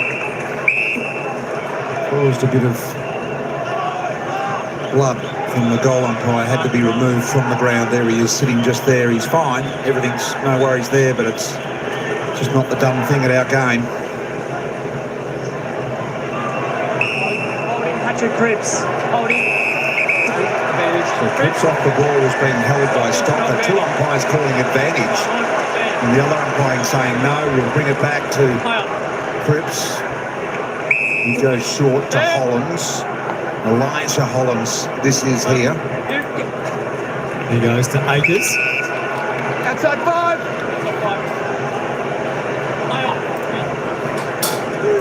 Newman. Outside 5. Well, now every St Kilda player ahead of this footy, numbers everywhere. Newman pulls the kick. He goes towards Cripps. Was he pushed out? Carroll caught by Owens. Oh, he's ducked under. Elijah Hollins playing for the free kick. Nothing forthcoming. The umpire will toss it up at centre half forward for the Blues. It was an intelligent inside forward 50 in the end from Nick Newman. Really well played there from Owens. Good body work. Paddy Cripps very strong, but we've seen Mitch Owens in his first few years in the comp. Certainly up to it in that area as well. Hitting that little trick shot out the back door. Cripps was onto it. Hill will be happy with the boundary here. And that was an accidental soccer over the ground. And look at the Carlton fans trying to convince the umpire that there was an intent there. They're not happy. They'll find their seats and realise they're still very much in the hunt. Just a 9-point game. Chincotta, bit of a nothing handball. Sinclair to Clark. Clark gets it out of the immediate danger zone, and a good mark taken here by Sharman, but there's no one over the top at all. Now the race is on. Higgins has got there. Can they get a long, low ball in? No, they can't. Counter-attack is on. Akers to Elijah Hollins. Sard, Newman. Back to Sard. Owies is on his own on the wing if he wants him. Kemp wants it in deep. A short option though. Carroll slides in. Oh, the umpire blew the whistle, but it slipped out. Elijah Hollins now. How they would love a Mackay or a Curnow to take a towering mark here. Who can be that player? Maybe Cripps. Punched away from him by Clark. It will be a boundary throwing. Paddy Cripps spending a lot of time down forward. Who can they get on the move here? Who can they release?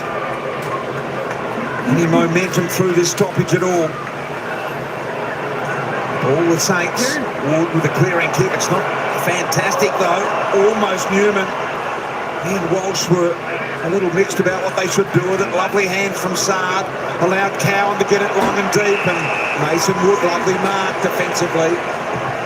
He's got Wilson. Chincotta's getting across, but that is a perfect pass onto the chest of Wilson, who's got Webster running by. He dropped it. Able to recollect. Back to Wilkie. He's caught by Kemp. Holding the ball. Well, the fumble was the problem there. Marshall and the Saints are out. Blues applying pressure, scrambling, get another opportunity here. Just have to lower the eyes, hit it around 30, 40, 50 metres. That's what Walsh does.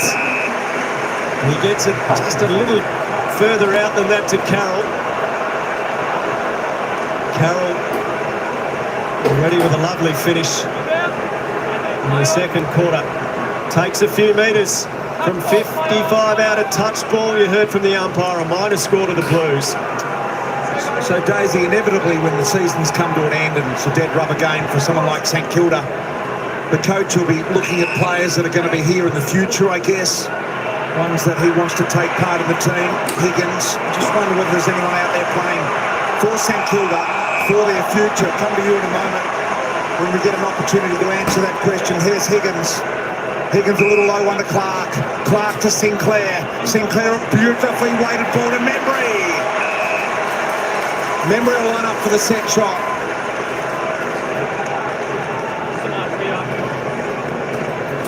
Where you are. Straight up and down. Great follow-up work from Jack Higgins there. The initial kick smothered, stayed on it. And that's an intelligent kick to a great lead. Hitting that backspace is so hard. The kick had to be perfect than it was. Reliable kick. Right throughout his career, Membry. Got some good patches.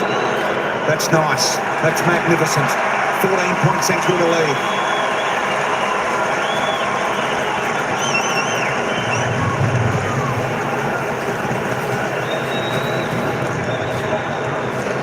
Second goal today for Tim Membry.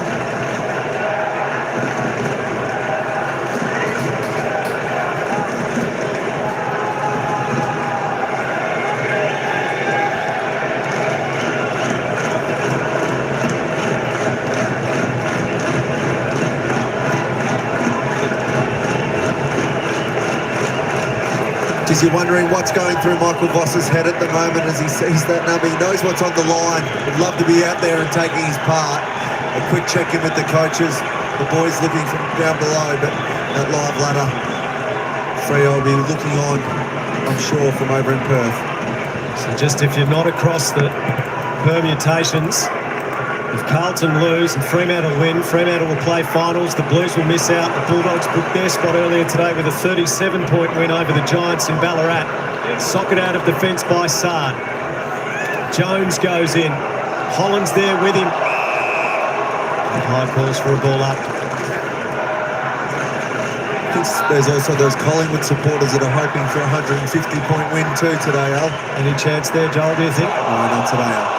Hewitt under pressure. Look at these Saints swarming. They seem intent on sending Carlton season spiralling.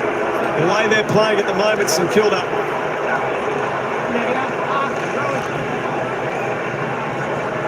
Marshall. Clark around the corner. Higgins outmanoeuvred by Sard. Hollins. A tight confine here. The Blues. Mason Wood should get under this. Despite Kemp bearing down on him. Beautiful kick, forcing Clark to run into the empty space. Clark looking to hit someone on the lead. Here it comes. Long one from Higgins. And he's marked. What do you think, Days? Anyone playing for their futures out there from a St Kilda perspective, do you think? You tend to get this point, BT, and it's generally the blokes over 30 or around 30 that are at risk, but St Kilda actually don't have too many of them. You've got Wood, Hill, Webster out there today, as well as Membry. Probably, you said Ross, who hasn't been in the side a lot, Crouch as well. They're obviously not playing, but of the... Higgins to play on around the corner, and that's a very nice kick.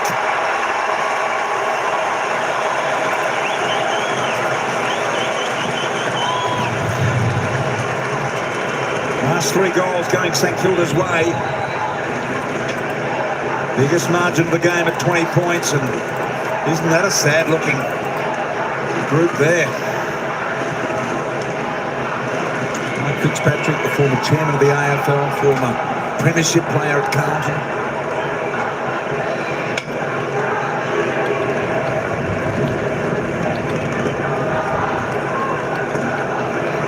Good kick from Higgins, gave it everything, didn't he? Had to give it. I wasn't expecting the snap from that far out, but his drop punts haven't been ideal this afternoon, so he went a different route.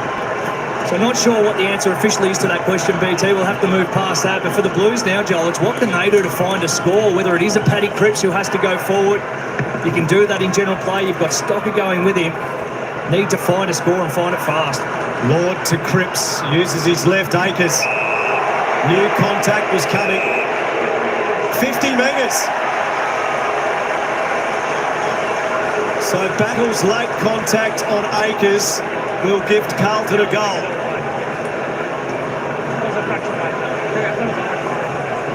This is going to help Days. Paddy Cripps straight back on the ground, in the middle of the ground. Gets the stoppage. You've got to think of what other moves they can make. Can they push Sam Walsh to a half-back flank where he can run with the ball a bit more, take the ball off the line, start attacking from back there? A soft 50, Joel. Pretty soft, BT. You've got to get lucky, though. They were due one, weren't they? Carlton must seize every opportunity it can in a time of need, as he's done before. Akers delivers, and there is a bit of fight in the Blues.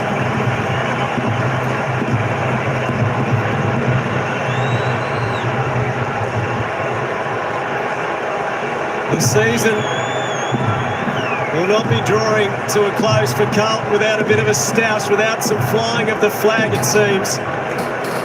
Being cruelled by injuries in the back half of the year, they still have a position where they control their destiny.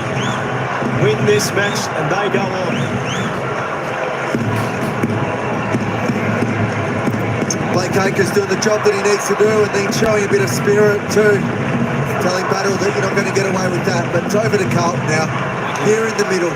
Cripps, Walsh, go to work. Make sure you bring this one out. He got himself in more trouble than he was bargaining for with Akers. He just surrounded him. Back in the middle we go.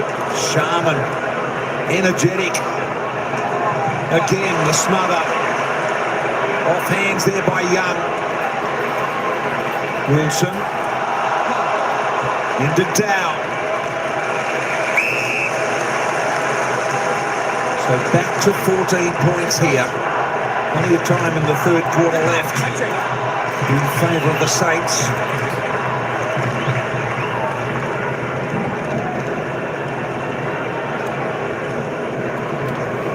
So it looks like it's going to be the non-regulars. Cripps and Sharman in ruck. Cripps did superbly. Newman round the body. Kemp's got eyes for Wilkie and gave away the free kick. Stocker, Steele. Steele assesses, goes towards full forward. Goes Membry, bashed away from him. Walsh front and centre. Then had to slap it. Wilson, Burns. Burns' left foot, snap! Oh, the Saints fans love every second of it.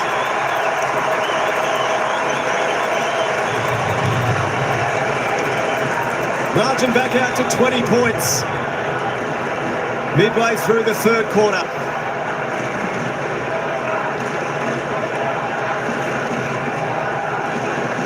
Burns' first score of the season comes in round 24 and gives the Saints breathing space again.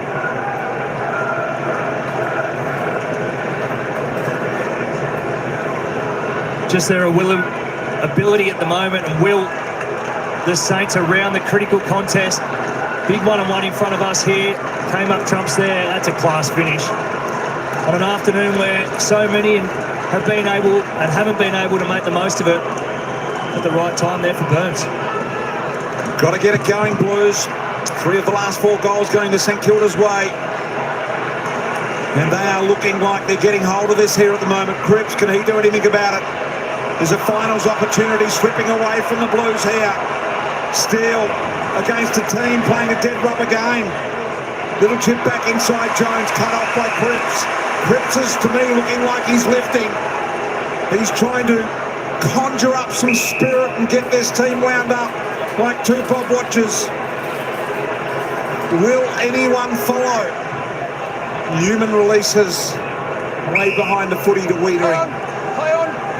Wiedering told to go by the umpire, comes back to Newman. St Kilda are doing a good job of not allowing an easy exit.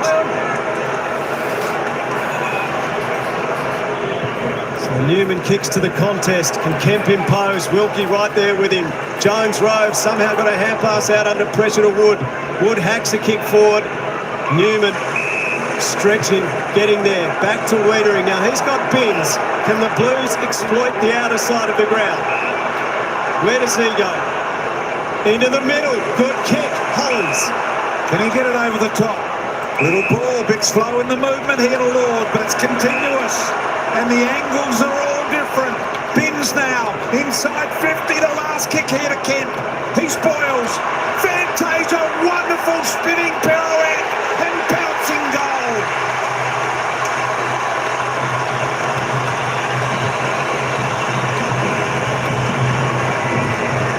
Just feel that they were wound up and knew that it was getting to a knife's edge. Cripps was the one that I reckon sensed it.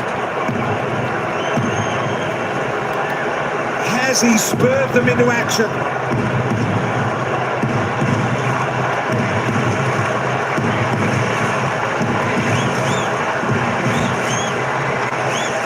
Well, Days, it was hands on ball for the Blues, just keeping it off them, keeping it off the Saints, and then it went into that forward line with numbers at the floor. We spoke about those small forwards.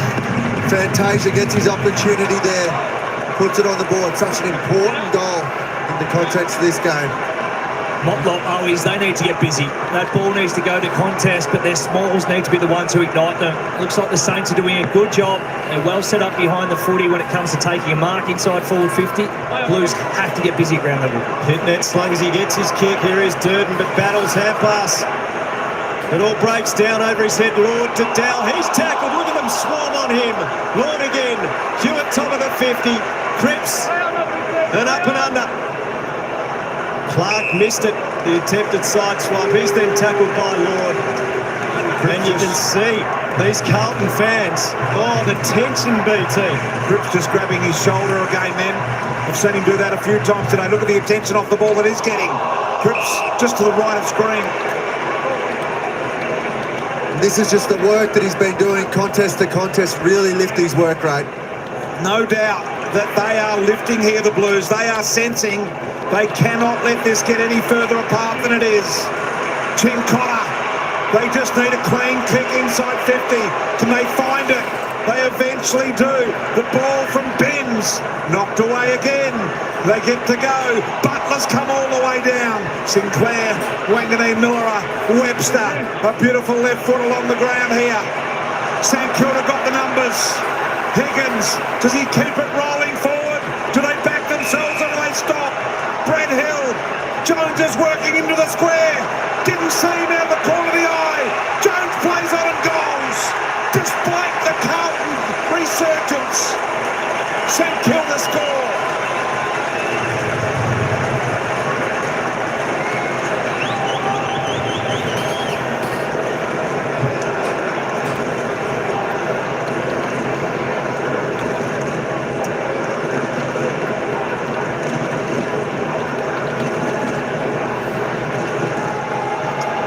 A few Blues supporters shaking their heads, but surely they will keep going and refine that spirit of a moment ago. This is all on the back of work rate. Just watch Zach Jones come into the frame here. Started behind Newman. As you can see there, you get a good reference with the mower lines. Just put his head down, got out goal side. Beautiful kick too, weighted to perfection. And just as it felt like the Blues were getting some momentum back, there you go, the Saints. You can see the passion pouring out of Zach Jones. Pitnet, Hewitt, Blues coming away now. Hollins, Lord, Akers, could he do it again? You bet!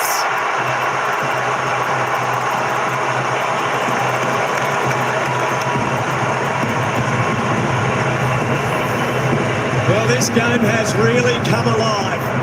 From the torrid, tense, tight arm wrestle, it's just opening up a touch. The atmosphere is at fever pitch at Marvel. St Kilda looking to rain on Carlton's parade. Denied the Blues a chance to make a safe passage into September. Well, this is becoming a really important part of their ground for the Blues. You can see there, scores from centre clearance. Doing a great job. Days, I love that. Taking it through the front of the stoppage, handball it out. They've got to try and break that 50-metre line, I feel, by bringing their forwards up, those small forwards that we've spoken about. Try and run it through. The spirit is still there. It's 100% there. They need consecutive goals to really arc them up. Here goes Cripps. Long ball. He's appealing for the free off the ball. Umpire lets it go. St Kilda under enormous pressure. Sinclair just got rid of it in the nick of time. Wilson out the back to Webster. Webster's kick's got to be good. The attention perhaps a little too close. The advantage paid here. They go for the all or nothing inside. They mess it up. So Carlton will get another look. Can Cripps find the target here? Little heavy for Chincotta. Goes to Hewitt. Hewitt caught by the Dax. Offloaded it out the back door. And now Binns exploring inside 50. Kennedy, Wanganeen, Miller did well. He gets a clearing kick. Clark, Filippo into the middle, good kick. Higgins, he spreads it to Jones. Jones has pastures to explore. He sits it up to the top of the 50. The work rate of Filippo, who was involved earlier in the chain.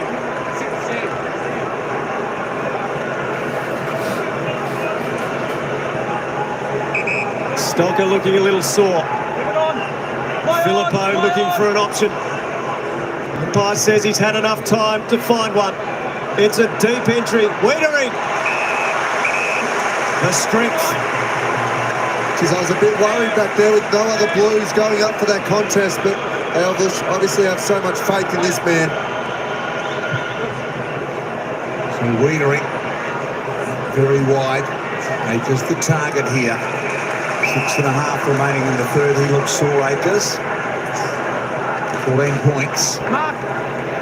Carlton fans hold their collective breaths. Stocker's just made his way to the interchange bench as well, just deep in conversation with the doctors as we speak. They are nervous as you can get at the moment. The tension, St Kilda, the formula's simple. Win and they're in. It is simple. Lose, and it's not a good look. Fremantle game to come, of course. St Kilda looking like they're going to roll the sub, as you say. Yeah, Liam Stocker has been subbed out and Hugo Garcia comes in. He was struggling out there was Stocker. So a lot of action off the ball. This has been happening. Cripps has been appealing a lot today. That run is on. Hunter Clark.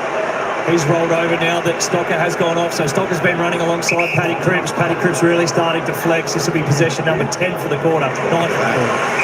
He's had the three clearances as well. Daisy bins out wide. Chincotta, driving kick, no. Howard just hangs on. Heart in mouth moment for a moment. Here's Wood.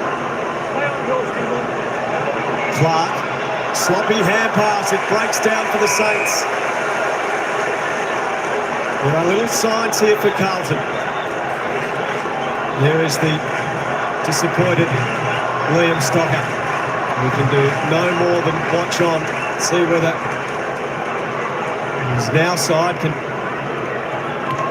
claim a very good win over his former side. Cripps Walsh, tackled by Dow, floating kick is marked. Oh, he's playing in front.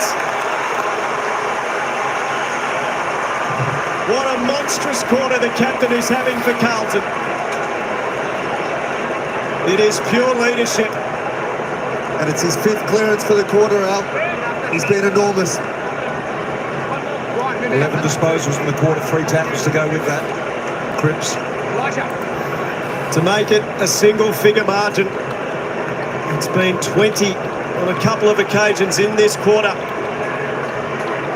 Reeling the Blues up against the ropes, but pushing back and coming hard at St Kilda.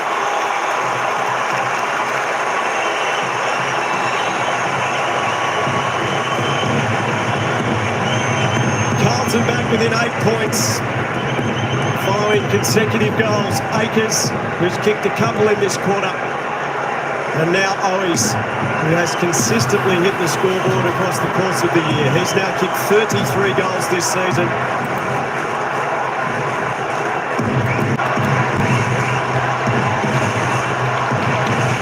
Well, Jack Steele's rolled over to Paddy Cripps, but he couldn't even stop him here, having such an influence on this game. So hard to play against for so many years. We had plan A, B and C days. Never really got the job done. What was he like to play with? He's just got the want to will, so the want and the will to win. He just loves it. You can see here, he'll get separation, but watch him chest out through every contest. He's the one who wants the footy. Can they make it 3 in a row? Here he is again, Cripps. Couldn't quite affect it then as Dow goes long and deep. Young dropped the mark he probably should have taken. Sards under the pump. The entire defence is under the pump. Cowan just high balls one out of there. Gives them a chance to reset. Here he is. Captain Courageous Cripps is in there. He's trying to do everything he can. He's easily the best player on the ground in this quarter. He's inspiring his team. They've clawed their way back within 8 points. Been 20 down a couple of times. Burns inside 50. Could have perhaps been a free in front. Philippo handball to Owens. Couldn't collect it. It'll probably dribble out of bounds, and it does.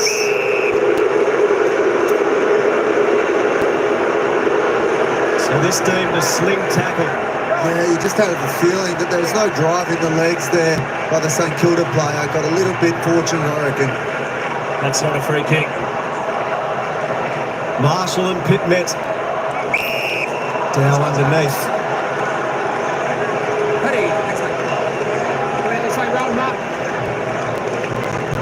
Here we go again. Play on, not 15! Play on! Punched by Wiedering. Jones. Little shimmy. Off to Owens. Critical work in the last line. 9-point lead to the Saints.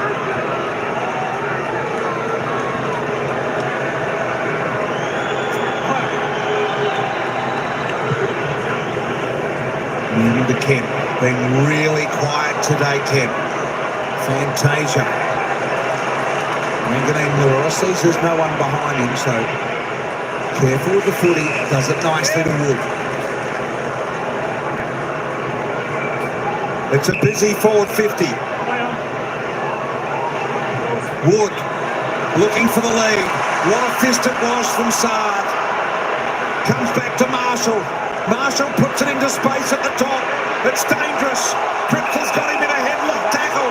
It was a partial suplex. And Dow's got the free. Patrick, land on his back. Stand there.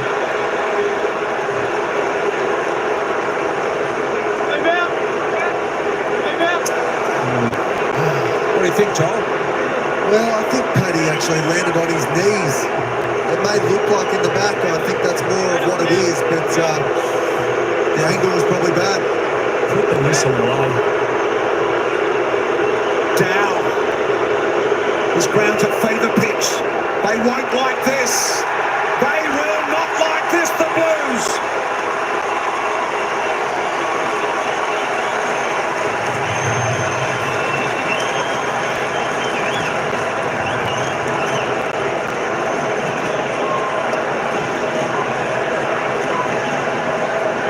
So a 9-goal collective quarter.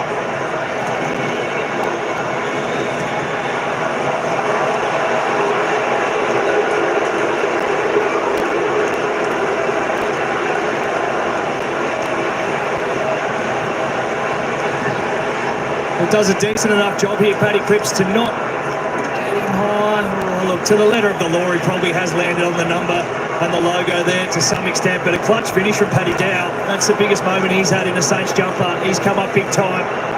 This game really starting to open up. Playing his first game against his former side, Paddy Dow, with a huge goal. Marshall soccers it out of the ruck. It's very well taken. Philippo in front of Newman. Under 2 minutes until three-quarter time. Another entry for the Saints. Through fingertips it goes. Holland's happy to see that over.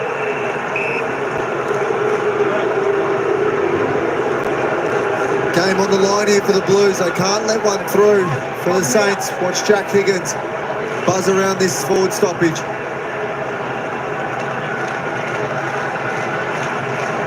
Pitnet and Marshall get ready. It's the hand of Marshall. Hope can get on the end of it. Soccer back from Cowan. Owens has tackled them carefully. Walsh making sure he didn't drive him into the ground. Yes, young man, take a breath. There's a whole quarter of footy to go after this. An entire quarter.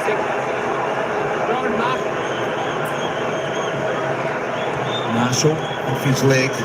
Cripps to Newman. Trying to be careful here, the Blues, the way they get it out. 1 minute and 16. The fans are absolutely, totally involved in this game. Nothing else in their life matters at the moment other than what they're viewing. Interested group down in the rooms for the Blues. Marshall. So this will be the 5th repeat stoppage in a row now. If you're Carlton, you need to be organised. Look for leadership. One little breakdown here is a shot on goal. Got numbers off the back here, the Saints. Marshall's tap straight to Binns, who gets it forward, and that must be a free. Play on the advantage. Fantasia to Kemp.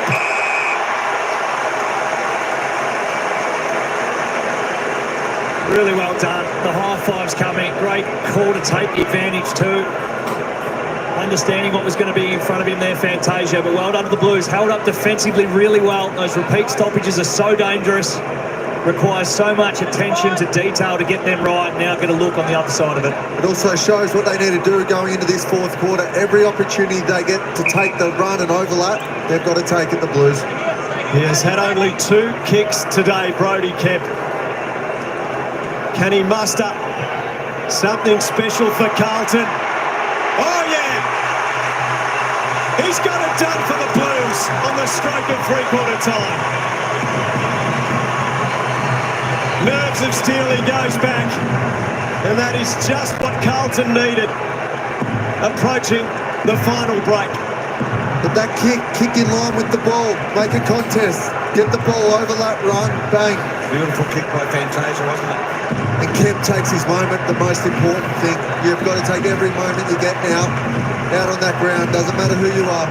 You've played in plenty of these big games, Sal. It is the little things on repeat. The team that can do that more often. So mentally switch on, getting in line of ball there as Kennedy did, waiting for that hack kick, present, give yourself an opportunity. It's going to be full of mistakes this next 30 minutes. Who can limit them? They have answered and answered and answered in this quarter, but the Blues just keep on coming. They just keep on coming. If they can hold it to a no score here, a markedly disastrous for the Blues. Higgins lurking. Wiedering was coming full steam at him too. Siren can't be far away. There it is. Sets up a classic. The Carlton fans get up and applaud. They're now sure they're back into it. Are they going to play finals? There's a quarter of football that sits in front of them. That will determine that. St Kilda by 9 points at three-quarter time. Holy moly, can you believe what a game we've got here, folks? Can you believe what a game we've got here? St Kilda leading by 9 points, 10-8-68 to the Blue Baggers, 9-5-59, getting a late goal there within the last, I'd say, 20 seconds of that quarter. That could be the goal that they needed to get them across the line at the end of the match. Or are the Saints going to hang on? I tell you what, the Saints keep answering you. The Blues keep coming. The Saints keep forcing, but the Blues keep coming. Oh, it's an arm wrestle. It certainly is an arm wrestle, Chris. Thanks, Will, for hanging in there. Enjoy your dinner. I tell you what, g'day, Ebony. How you going? Welcome in, welcome in. Whew, I tell you what, it's an exciting game to watch and listen to, folks. This is exciting. Who's going to win? So far on the poll, we've had 57 votes on the poll. Who's going to win this? Carlton's 53% of those. So even the chat are not too sure. They're pretty level pegging there. But what a quarter from Paddy Cripps. He came out of the gate. He led his team. I tell you what, he is the man to take Carlton to victory if that happens. And he will be the reason Carlton wins if they do. Paddy Cripps at a cracking third quarter there. He's up to 26, only one behind Nick Newman there on 27 for the game in disposals. Look at Paddy Cripps, 11 kicks, 15 handballs. He's had 3 marks, 7 tackles, 6 clearances. He's doing it all. Just need to get Paddy Cripps to go and snag a goal or two, and that would be fantastic. Could you imagine Paddy Cripps kicking the winning goal? There you go. I tell you what, all those Blue Baggers will be hoping so. But everyone out there who barracks for the Saints and Freo will certainly be hoping for the Saints to hang on in this match. Let's just roll down the stats because we've only got a couple of minutes here before the commentators are back and before we head back down to the ground for the bounce of the ball to the final quarter here, which is going to be a crackerjack. I tell you what, I still can't pick a winner in this game. I still can't pick a winner. You know, I'm thinking St Kilda, but geez, I tell you what, Carlton get their run. Maybe Carlton can actually do it. But I don't know. I don't know, folks. I don't know. Who do you reckon? Who do you reckon? If you haven't voted, or just type in the chat, who do you reckon is going to win this match from here? Do you think it's going to be St Kilda or Carlton? You just type who you think in the chat and we can all see who we all think's going to win this game today. Let's just have a look at the goal scorers now. Of course, we've got plenty of goal scorers. Multiple goal scorers on the ground: Mason Wood, Tim Membry, Blake Akers and Mark Pinnett with 1. Of course, Wood, Membry, Akers all with 2. Pinnett, Poplu, Owies, Marshall, Kemp, Jones, Higgins, Hewitt, Fantasia, Dow, Carroll, Burns, Binns, all singles. Just a quick glance at the AFL fantasy points. Nick Newman there, 118 if you played that game, and of course, he's the only one over 100, everyone else under 100. We've only got a couple of minutes to play. Let's have a look at this, a little bit of this worm here. Of course, Carlton came out of the blocks. They led with the first goal of the game. St Kilda came back, and then it's all St Kilda there. The Blues came back goal for goal. Can you believe it? St Kilda, Carlton, St Kilda, Carlton. St Kilda, Carlton, and then St Kilda got a couple. Carlton got one back, and it's just been an arm wrestle all day, all match long. Oh, I tell you what, I'm going to enjoy this final quarter, folks. Yeah, for the 30 people in the chat, yeah, don't be shy. Type who you think's going to win this game in the chat. Just type Carlton or St Kilda, whoever you think. But that's enough from me. I want to get back down to the ground. We've only got a minute to go. We'll get back to the commentators as they give their thoughts. From a Carlton Footy Club point of view, win and they extend their season, lose, and then it's a very nervous wait.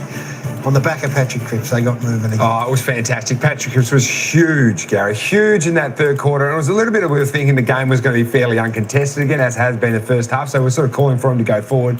But the fact that they were able to get it into a more contested game, 22 stoppages in that quarter, Gaz. There was only 25 in the first half. And that is the wheelhouse of Patrick Cripps. We know he's one of the best stoppage players in the competition. Have a look at his numbers there. 12 touches, 7 contested possessions, 4 clearances and 2 score involvements for the Carlton captain. The other thing that's been thrown at him is that Lev Stocker, the tag in the first half, was subbed with a groin injury, and it was onto the captain of the St Kilda Football Club, Jack Steele, to go to Patrick Cripps and quell him, and unfortunately he couldn't do it. Well, you summed that up beautifully because they needed to get it back into a stoppage game. That's where their strength is. So when we have a look at the score sources in a moment, all of a sudden Carlton fans are saying, look, we can't take a mark inside 50. I know we haven't got Harry. I know we haven't got Charlie. Let's get it to a stoppage. All of a sudden they kick 4 goals from stoppages in the third quarter and they're back in the contest. Yeah, the Saints exposed them at the start of that third quarter. You can see scores from turnover, 5 straight for St Kilda, and they were exactly rolling on from that first half and avoiding Jacob Wiedering at all costs. But Carlton just brought the St Kilda back, clawed them back into that stoppage game. 4 goals won. This is a massive quarter of footy, Gary. Massive. Oh, here we go. You reckon Fremantle aren't doing a warm-up right now with one eye on the television? Looking at this going, come on, you St Kilda boys. They lead by 11 points, but the man himself, Patrick Cripps, is raising an effort. Jack Steele, what a job he's got. Can the Blues get it done? There is no tomorrow. There is only one result. We'll see you after the game. We start the final quarter. Carlton hasn't come from behind since gather round to win a game. That was a 9-point deficit they overhauled against Fremantle. Walsh, a tumbler, knocked down by Webster. Sinclair couldn't take it. Durden goes in, along with Steele. A ball up. He's got to find that run and overlap right from the start of this quarter. Really test the Saints out. Sammy Walsh is your man. Keep an eye on him in this last quarter. He has the aerobic capacity to cover the field. Hewitt to Newman, who's been huge. Good stretch, Sinclair. The roadblock for Carlton. Sinclair out wide, Owens. Cowan closes him down, forcing him to dispose of the ball quickly. There is Walsh, the man that Daisy Thomas speaks of with that aerobic capacity.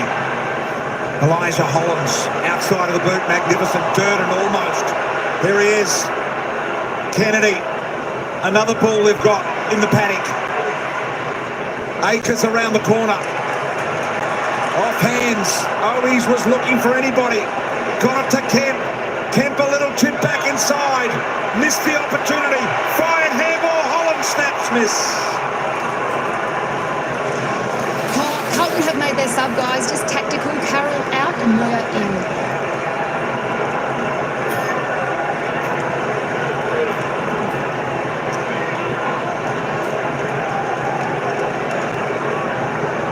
Sinclair. Where do I go? He thinks. It's the short one to the pocket. Howard. Becomes his problem now.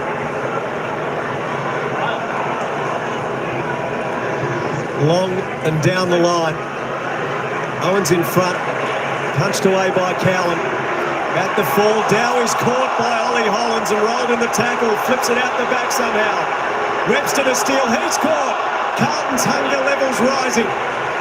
And up and under from Hollins. Cripps in front of the pack. Up goes Howard to spoil. Webster pushes it forward. And Sinclair is set upon.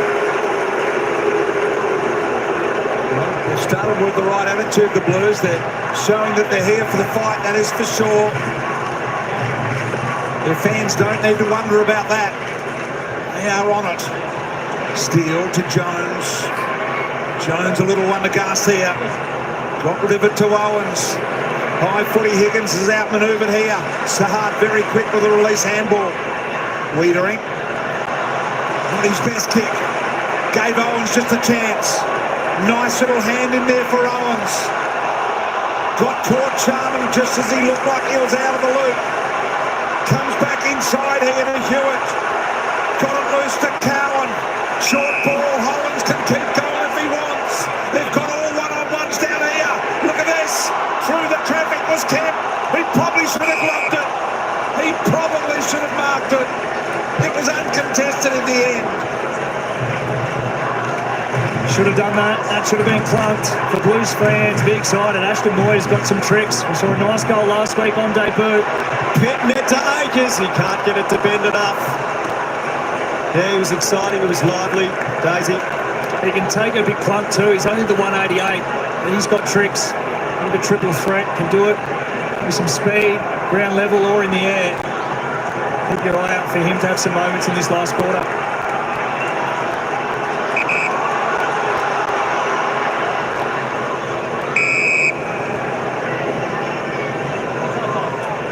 Wow, what a finish. finish to the year.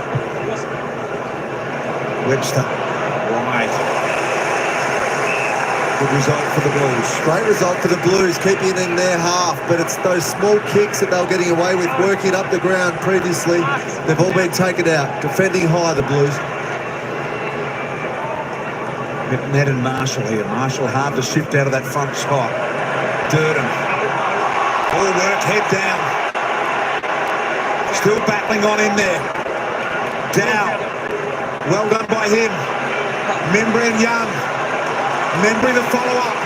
Jones. The foot candy, magnificent. Middle of the field, Garcia. Here's danger. Hill in open park. Long, deep ball into the pocket. Couldn't mark it, Higgins. And Saad careful not to give away the free unnecessarily.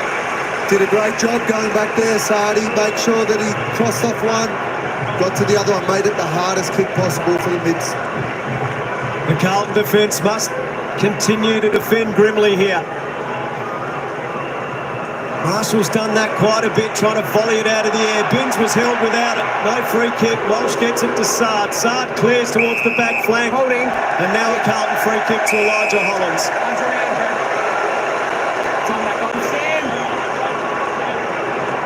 Blues do seem to have plenty of run in their legs late in this game. And they must muster all that they have. From centre half back. Hollands towards Cripps up in front. Wanganeen Miller are there with him. Taken by Webster. Wanganeen Miller emerges. Jones sweeps it back to Owens. Owens finds Hill. The Blues trying to make the ground as big as possible. So Moyer and Durden on that occasion were 60 metres disconnected from that entire zone, which allows, if you do have the ball, to pick some pockets of space, try and get some overlap run, and then you condense it again once the Saints win the ball back. Both sides happy with the slow play here, I reckon. Just getting back on top of things, working so hard in the opening few minutes of this final quarter. St Kilda forward end. 7-point lead. You'd think crucial that the Blues score first here. Marshall. Look at the St Kilda players lining up. Garcia to Wood. Caught cold. Back into traffic, Cowan. Chincotta and Benz. Not sure whether it was fluky or whether it was planned, that kick. It worked. Welsh takes off. Right on the track. Moore is bowled over. He had the ball hard for second, and they wanted to nail him. Hollands working hard to present. Closed down, corralled by Webster. Back in field to his brother. Over the top, Moyer almost took the mark. Who can win it at ground level? Wood, tackled by Pitnet, a ball up. Contest to contest. Bang there. Then the one on the wing as well. There you go.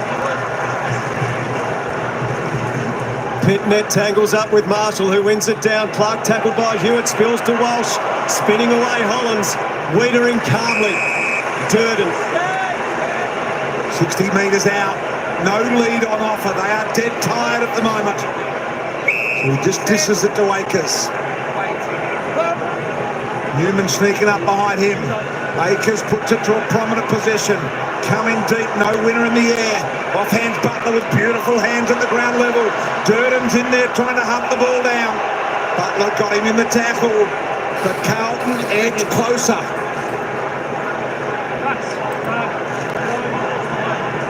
Up it goes. Towards the boundary. Steele is there. Closed down Wood. Carlton fans are out of their seats, yelling, screaming, hoping, praying. Just having to keep probing here, the Blues. Keep asking the questions of the Saints. Can you continue to defend? Are you switched on? Are you alert? Can they find one here, the Blues? Marshall down, Wood not clean. Webster hacks it out of defence. Akers was there. Garcia got it. Wilson kept it moving. Akers puts it out on the full. St Kilda free kick.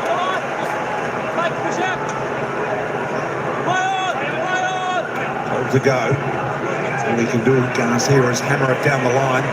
Wiedering eyes on this. Chincotta at the back, missed it as well. Wiedering went back for a second go. Jones through the pack and Philippo right in front of the interchange area there. Michael Voss is going to take his team into finals.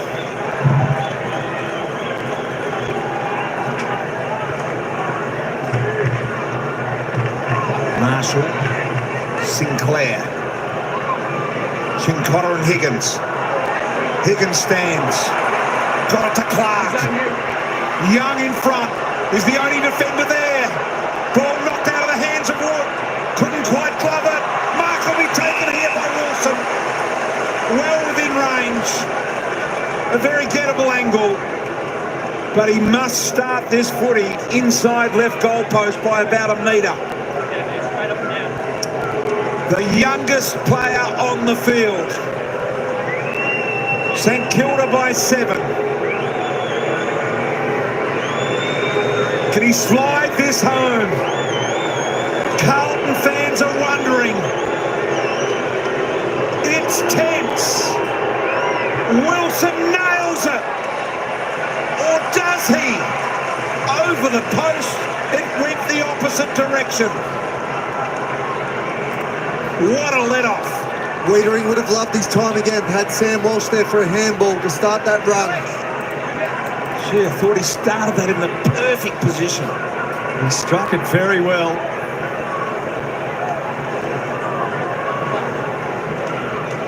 So Newman wants Pitnet, but Marshall there to contest with him. Pitnet forced to spoil. Walsh goes to work. He's tackled by Clark.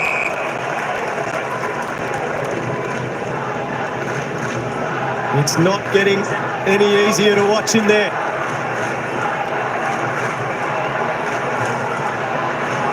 Hollins pursued, got it towards Cripps. 12 possessions in the third quarter to ignite the Blues. Lord to Walsh.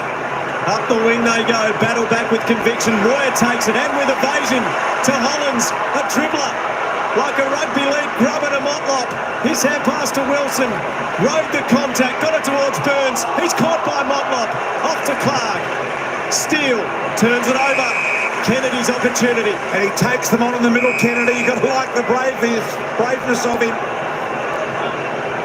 Lord wanting Cripps to run. Jones wanting the free. Not bad position for a boundary throw in for the Blues. Hurt himself again there, Paddy Cripps. That stinger in that right shoulder. We saw it once before. Landed awkwardly there.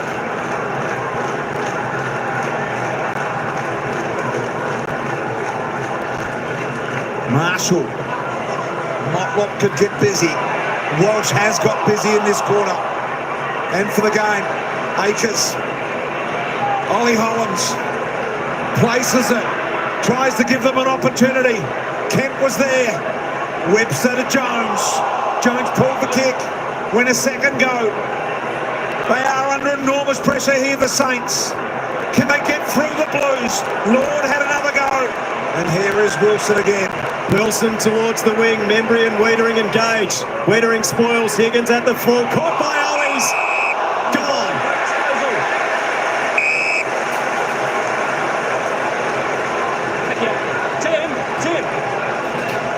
The pressure gauge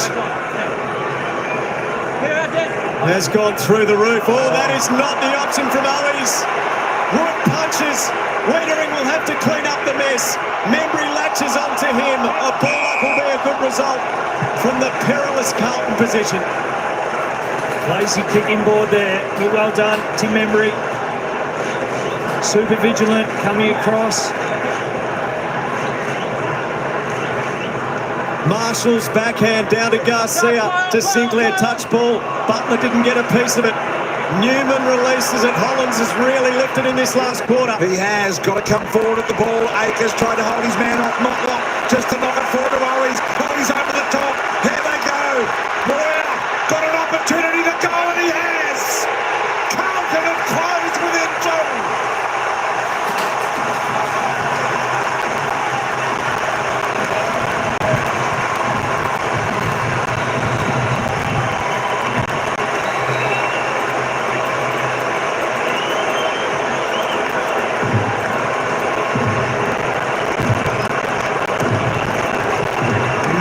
It's really on.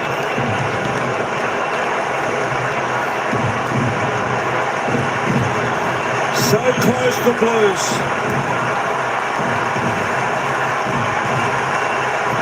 You can hear it bubbling. It is boiling over.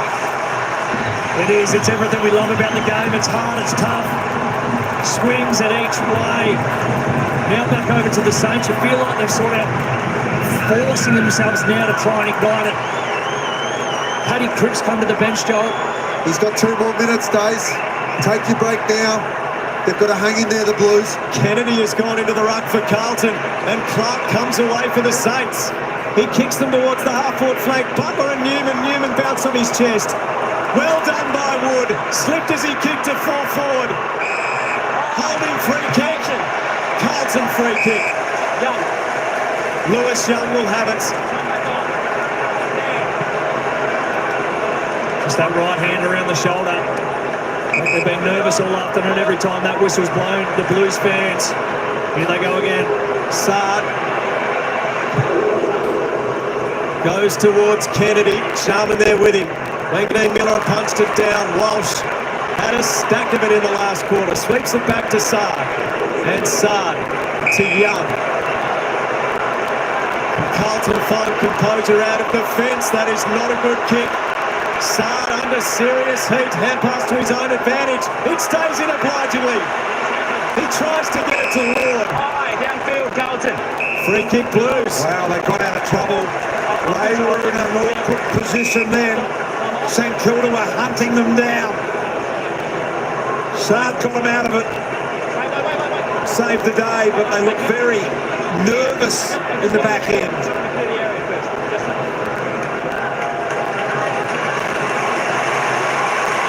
Umpire Curtis de Boy saying we're just going to clear the area first, which is fair enough. Everyone will be happy with the break. The Saints just can't continue to park the bus though, BT. It feels like they've got nothing on offense because they're doing so much defending. Good strong hands. Binns is out there by himself. Didn't look though. Handball now comes. Fantasia got it inside 50. A heap of St Kilda defenders. Hills under pressure from Durden. He was forced to get rid of it quicker than he hoped. And this is the result. Newman, possession number 32. Can he find a laser left footer? Can he find a target? Sits it up towards the teeth of goal. Out comes Kemp. Can't take the mark. Cripps lurking. Dow under pressure. Binns tackles him. Umpire calls for it. Carlton fans are walking a tightrope of nerves. Can they find their way through to September by their own doing? Maybe! Lord, no! Howard on literally the very last line denies the Lord his first goal. Howard looking for Sharman. Saad did well. 4 defenders there for the Blues. So they've had a win. Hewitt has run himself in a little bit of trouble. Walsh out the back. Young quickly. Back to Hewitt. They keep it close to the boundary line just in case. Here's Owen's bodied well. Wilkie just banged it out of the immediate danger zone. Not really looking at the ball was down. And correct call. Here goes the advantage. Fantasia inside. Howard couldn't hold the mark. Off the pack it comes. The counter-attack is on here for the Saints. Wilson to Owens. He's got memories screaming for it on the wing. And now he's going to have to wait.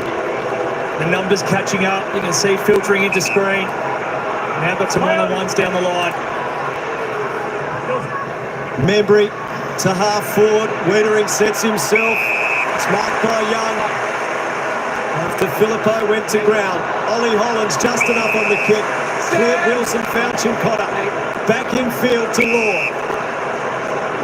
What an environment for a second gamer. Cripps. He loves this environment. He is a warrior. He's 65 out. He sends it in, looking for Kemp. Keeps it in front of him. Kemp pursued. Over his head he goes. Looking for Owies. Fantasia to Motlock. Jesse Motlock. Paint a picture.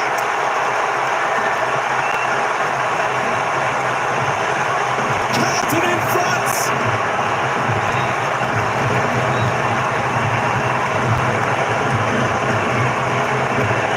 Fantasia's had some moments. The late inclusion. Carlton has found the front in the dying stages.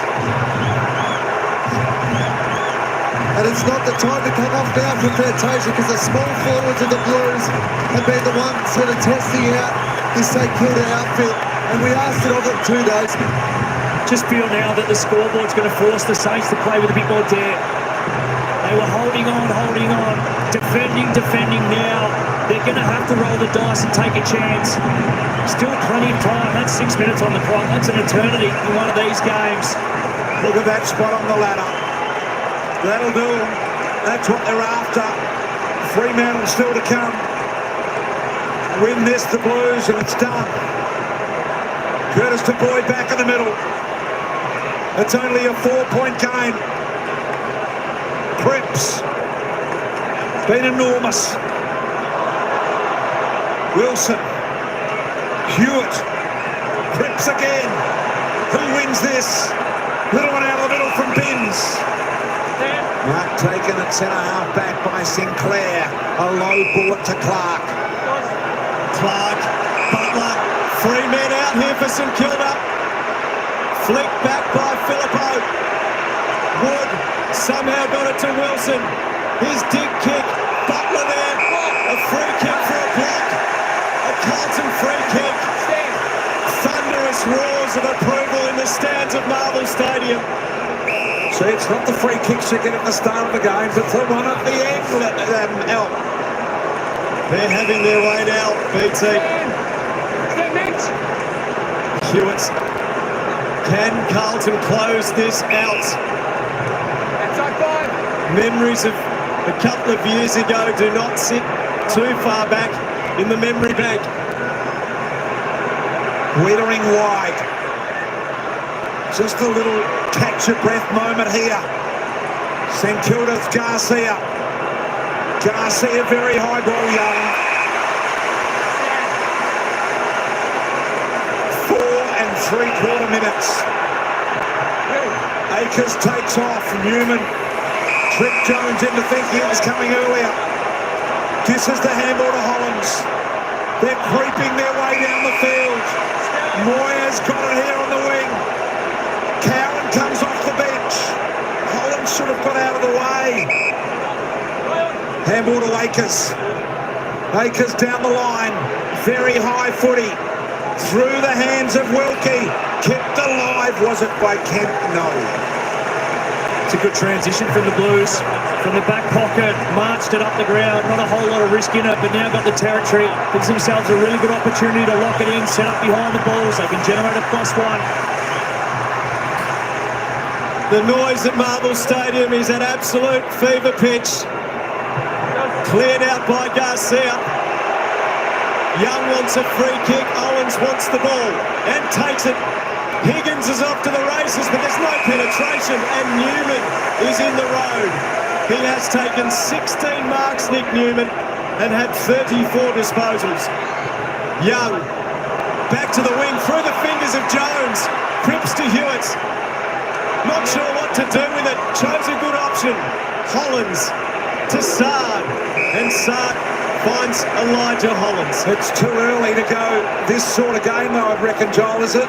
It is, BT. I mean, they're playing their best footy when they're taking it on. A few more handballs, take ground, territory here. You feel there's another score either way in this game yet? Absolutely.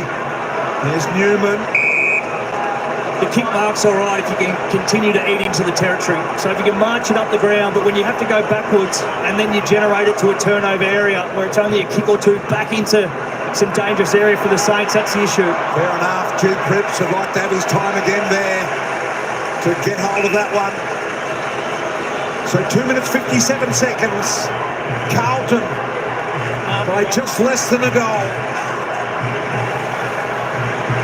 trying to cement their place in the 8. St Kilda have a spare ahead of the footy here. Little knockdown to Motlop. Jones was there. Rose picks it up. Here goes Kemp. Was he held? You bet he was. Players point and say, do not play on Owies. Kemp's got a shot. 30 metres out directly in front.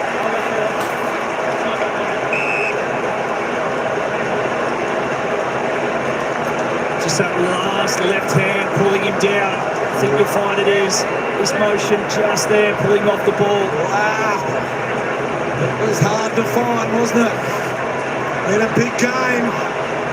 Now the big kick for Kemp to make it 10 points.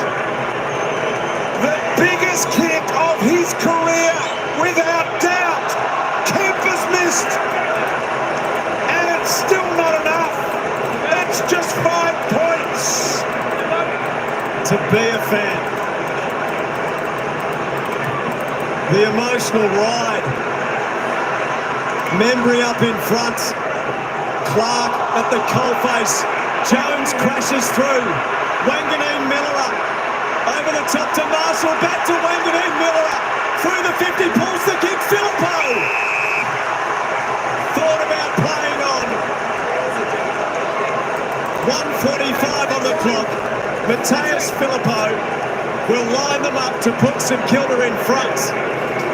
Just in case the scenario arises, a draw is still a possibility for Fremantle. It is. These two teams haven't drawn since 1956. Carlton fans watching through their fingers as Filippo. He's missed! It's just away to the left. And we still have time for yet more drama. Now you can hold the ball. Probably not in this part of the ground, but they're going to have to man up. Everybody St Kilda, they can't just drop off. Akers saying, I'm kicking this down the line. Pitnick's there waiting and said, I'm ready, mate. Send it my way. He does. Marshall's there as well. Steele was wrapped up in the one-arm tackle there by Cripps. Cripps did incredibly well. The Saints here just have to roll the dice. Roll Marshall, belted into open space, get some numbers through. Here goes Hill. Clark under pressure. Filippo gets on the end of it, needed to get a quick left foot on it. The umpire says throw it in. Well, that was it from the Saints. Good setup. Now, whether it's out of the bubble forwards or Roll Marshall trying to kick it over and flip it over the top. Thrown in at half forward for St Kilda. Steele is dragged down strongly. 33 seconds to go. Wow. St Kilda have got it close enough. 4 points in it. What can they do here? Marshall to Burns. A mark will do. A mark will do it. Won't help here now. Sinclair, Jones, they keep it moving. He can step and bending back. It's a goal. He can just keep the goal. He's got the goal. Carlton are out of the finals at the moment. 12 seconds left. Higgins has kicked it. Carlton are out on the live ladder. And is it over? Is it over? They are dumbfounded. 12 seconds. The most remarkable finish on goal that is, but well done the Saints. Jones, this little give there, could have been forgiven for trying to jam it on the boot, get it going forward. But Higgins, across the body. Fremantle fans around the country are rejoicing. They are alive if this result stands. If Carlton cannot manufacture a miracle with 12 seconds on the clock. Carlton can still make it, but they would need Fremantle to lose. It's out of your control now, Vossi. from the middle. Pitnet tries to soccer. A toe poke from Hewitt. Hewitt goes again. They need a kick and they need a mark. Holland's kick smothered by Jones. In it goes. Siren! The sinking feeling of despair sits in the pits of Carlton's stomachs again.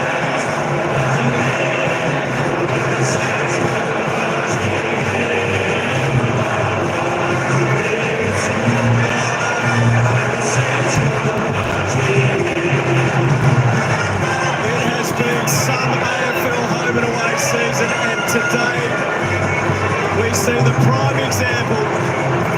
That match was just so thrilling, and the Saints find something deep within themselves to record a famous win. What was it a couple of years ago? The kind of game 75-74 out.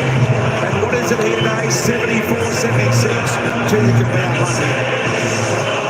And now they wait, BT. Now they wait. And what meaning Fremantle has to play for later today. Abby Holmes.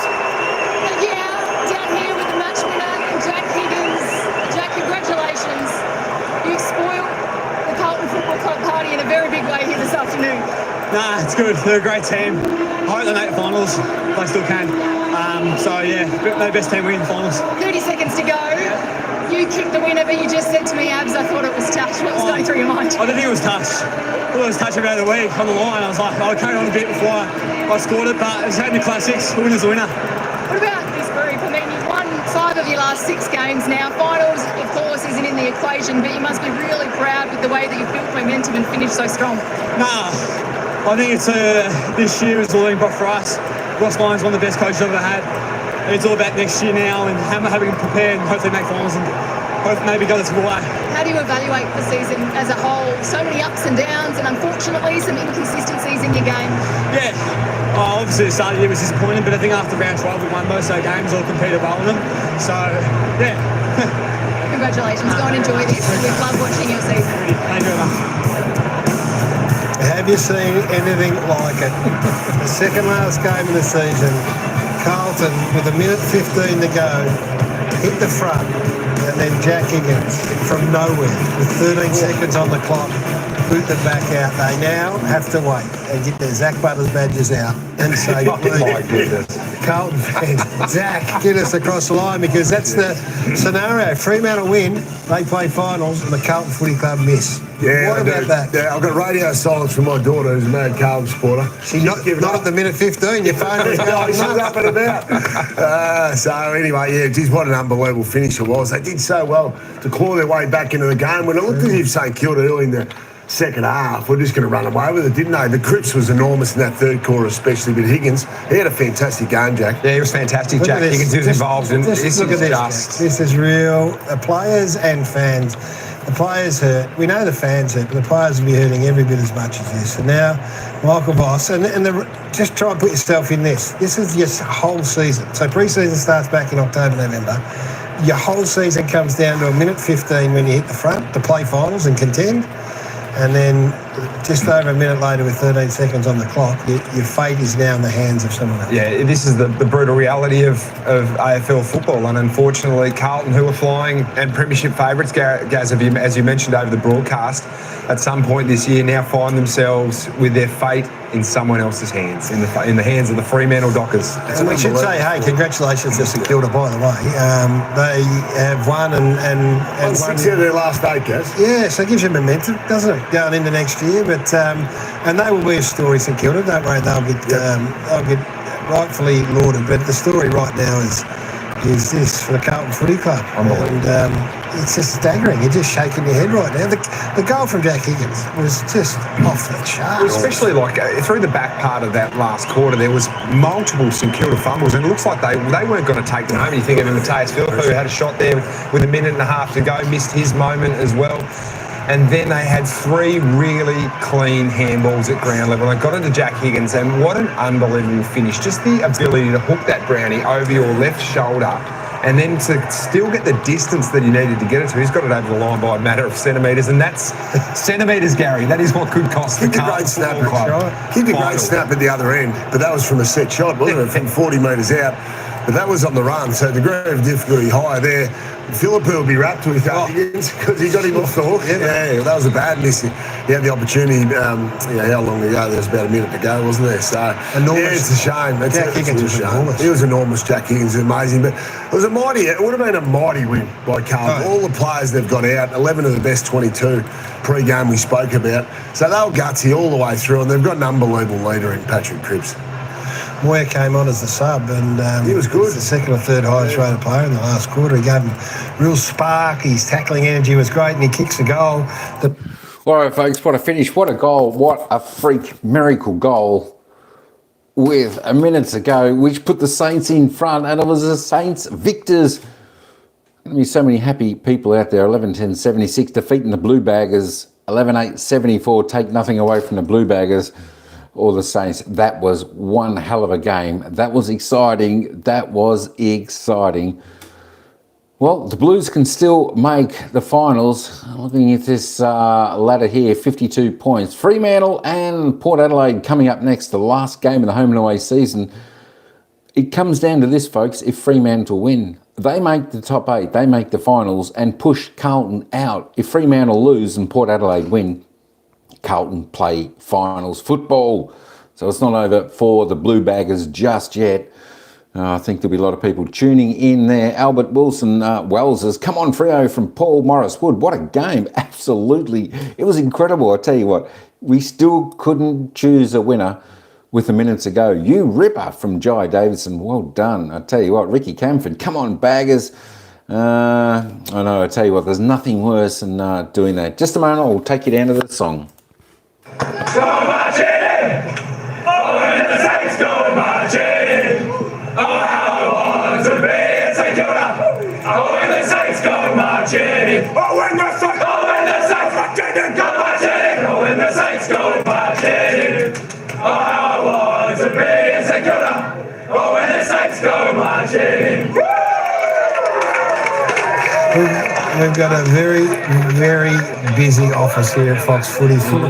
There we go, the Saints theme song after the game. The players singing it in the rooms. I want Freo to go through, says Stay Hunky. Thanks, and I tell you what, it's going to be a cracking game. As soon as I end this, I'll be going live covering that game as well, because that game starts in around about 7 minutes times, folks. And I think that's going to be just as electric as this game. Of course, Fremantle in pretty good form. Port Adelaide second on the ladder. Being a Fremantle home game, they should have the crowd on their side, and they know exactly what they got to play for now. You've got to bring the hunger, you've got to bring the fight if you want to play finals. That's what Fremantle got to do in the next game. You know, Carlton gave it their good shot. Just have a look at this worm here. It was goal to goal in the third quarter. Then Carlton just took it, and then they took the front back, but unfortunately they just couldn't sustain that in the dying moments. I tell you what, that ball only got across the line by about 30 centimetres before the Carlton player could touch it. So it was that close. It was that close, folks. What a game. Let's just have a quick look at the player stats for everyone who wants to have a look at their player stats. Who ended up being the man of the moment. And that was Nick Newman with 36 for the Blues. Sam Walsh, 32. Paddy Cripps, another great game, Paddy Cripps. And Nick Newman as well. George Hewitt, 29. Jack Sinclair was the best for the Saints, 28. Wanganeen Miller, 25. And we just go down the board so you can have a little bit of a look. There we go. Zach Jones, someone was saying, I forget who it was, saying in there before, would he get 15 plus possessions? He certainly did. He got 19 possessions, so he ended up pretty good. 14 possessions in the second half. 12 possessions, I think he was up to 7 up to half time. So he ended up doing really good. 8 kicks, 11 handballs, 3 marks, 1 tackle, 3 clearances and a goal. So he finished off the second half really strong there for the Saints. Jack Higgins, there we go. I think that was the man of the moment. 13 touches, 2 goals, 2 off his 9 kicks. Kicked the winning goal there for the Saints. But there is the stats, folks, for this game. I want Freo to win for Eddie G, says Paul. Tell you what, it's going to be a great game. It's going to be a great game. The players over at Fremantle, they're just broken through the banner. They're making their way out onto the ground. So that's where I will have to leave this one. Hannah Jings, how you going? Welcome in. Go Freo, go Freo. If you hang around not too far away, Hannah, I'll end this live and then I'm going to start a new live, and that will cover the game, Fremantle and Port Adelaide. So that should be pretty good. We can all head over to that game, and yeah, I'm sure there'll be a lot of people cheering on for Fremantle. There'll be a lot of people cheering on for Port Adelaide. So it's going to be a ripper game. It's going to be a cracking game, and you know, one that we are looking forward. Can you believe it, folks? The final game of the home and away season is going to decide the fate of Fremantle and Carlton. Which side is going to make the finals? Who unfortunately will miss out? That's the question. That's what we're going to find out not too far away, because we're going to cross over to that game next. So I will need to end this live now. Thanks everyone for coming in here. I hope you enjoyed the stream. I tell you what, it was exciting to watch. It's exciting to listen to this game today, where it was the Saints by 2 points over the Blue Baggers. I tell you what, I know that feeling of disappointment. Being a Collingwood supporter, I know that feeling of disappointment when you just miss out. All right, folks. No worries. Thanks all for coming in. Stay tuned if you want to head back across to my channel now.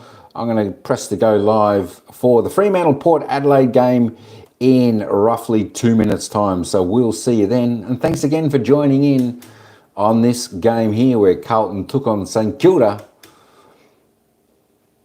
Marvel Stadium. Ciao, guys.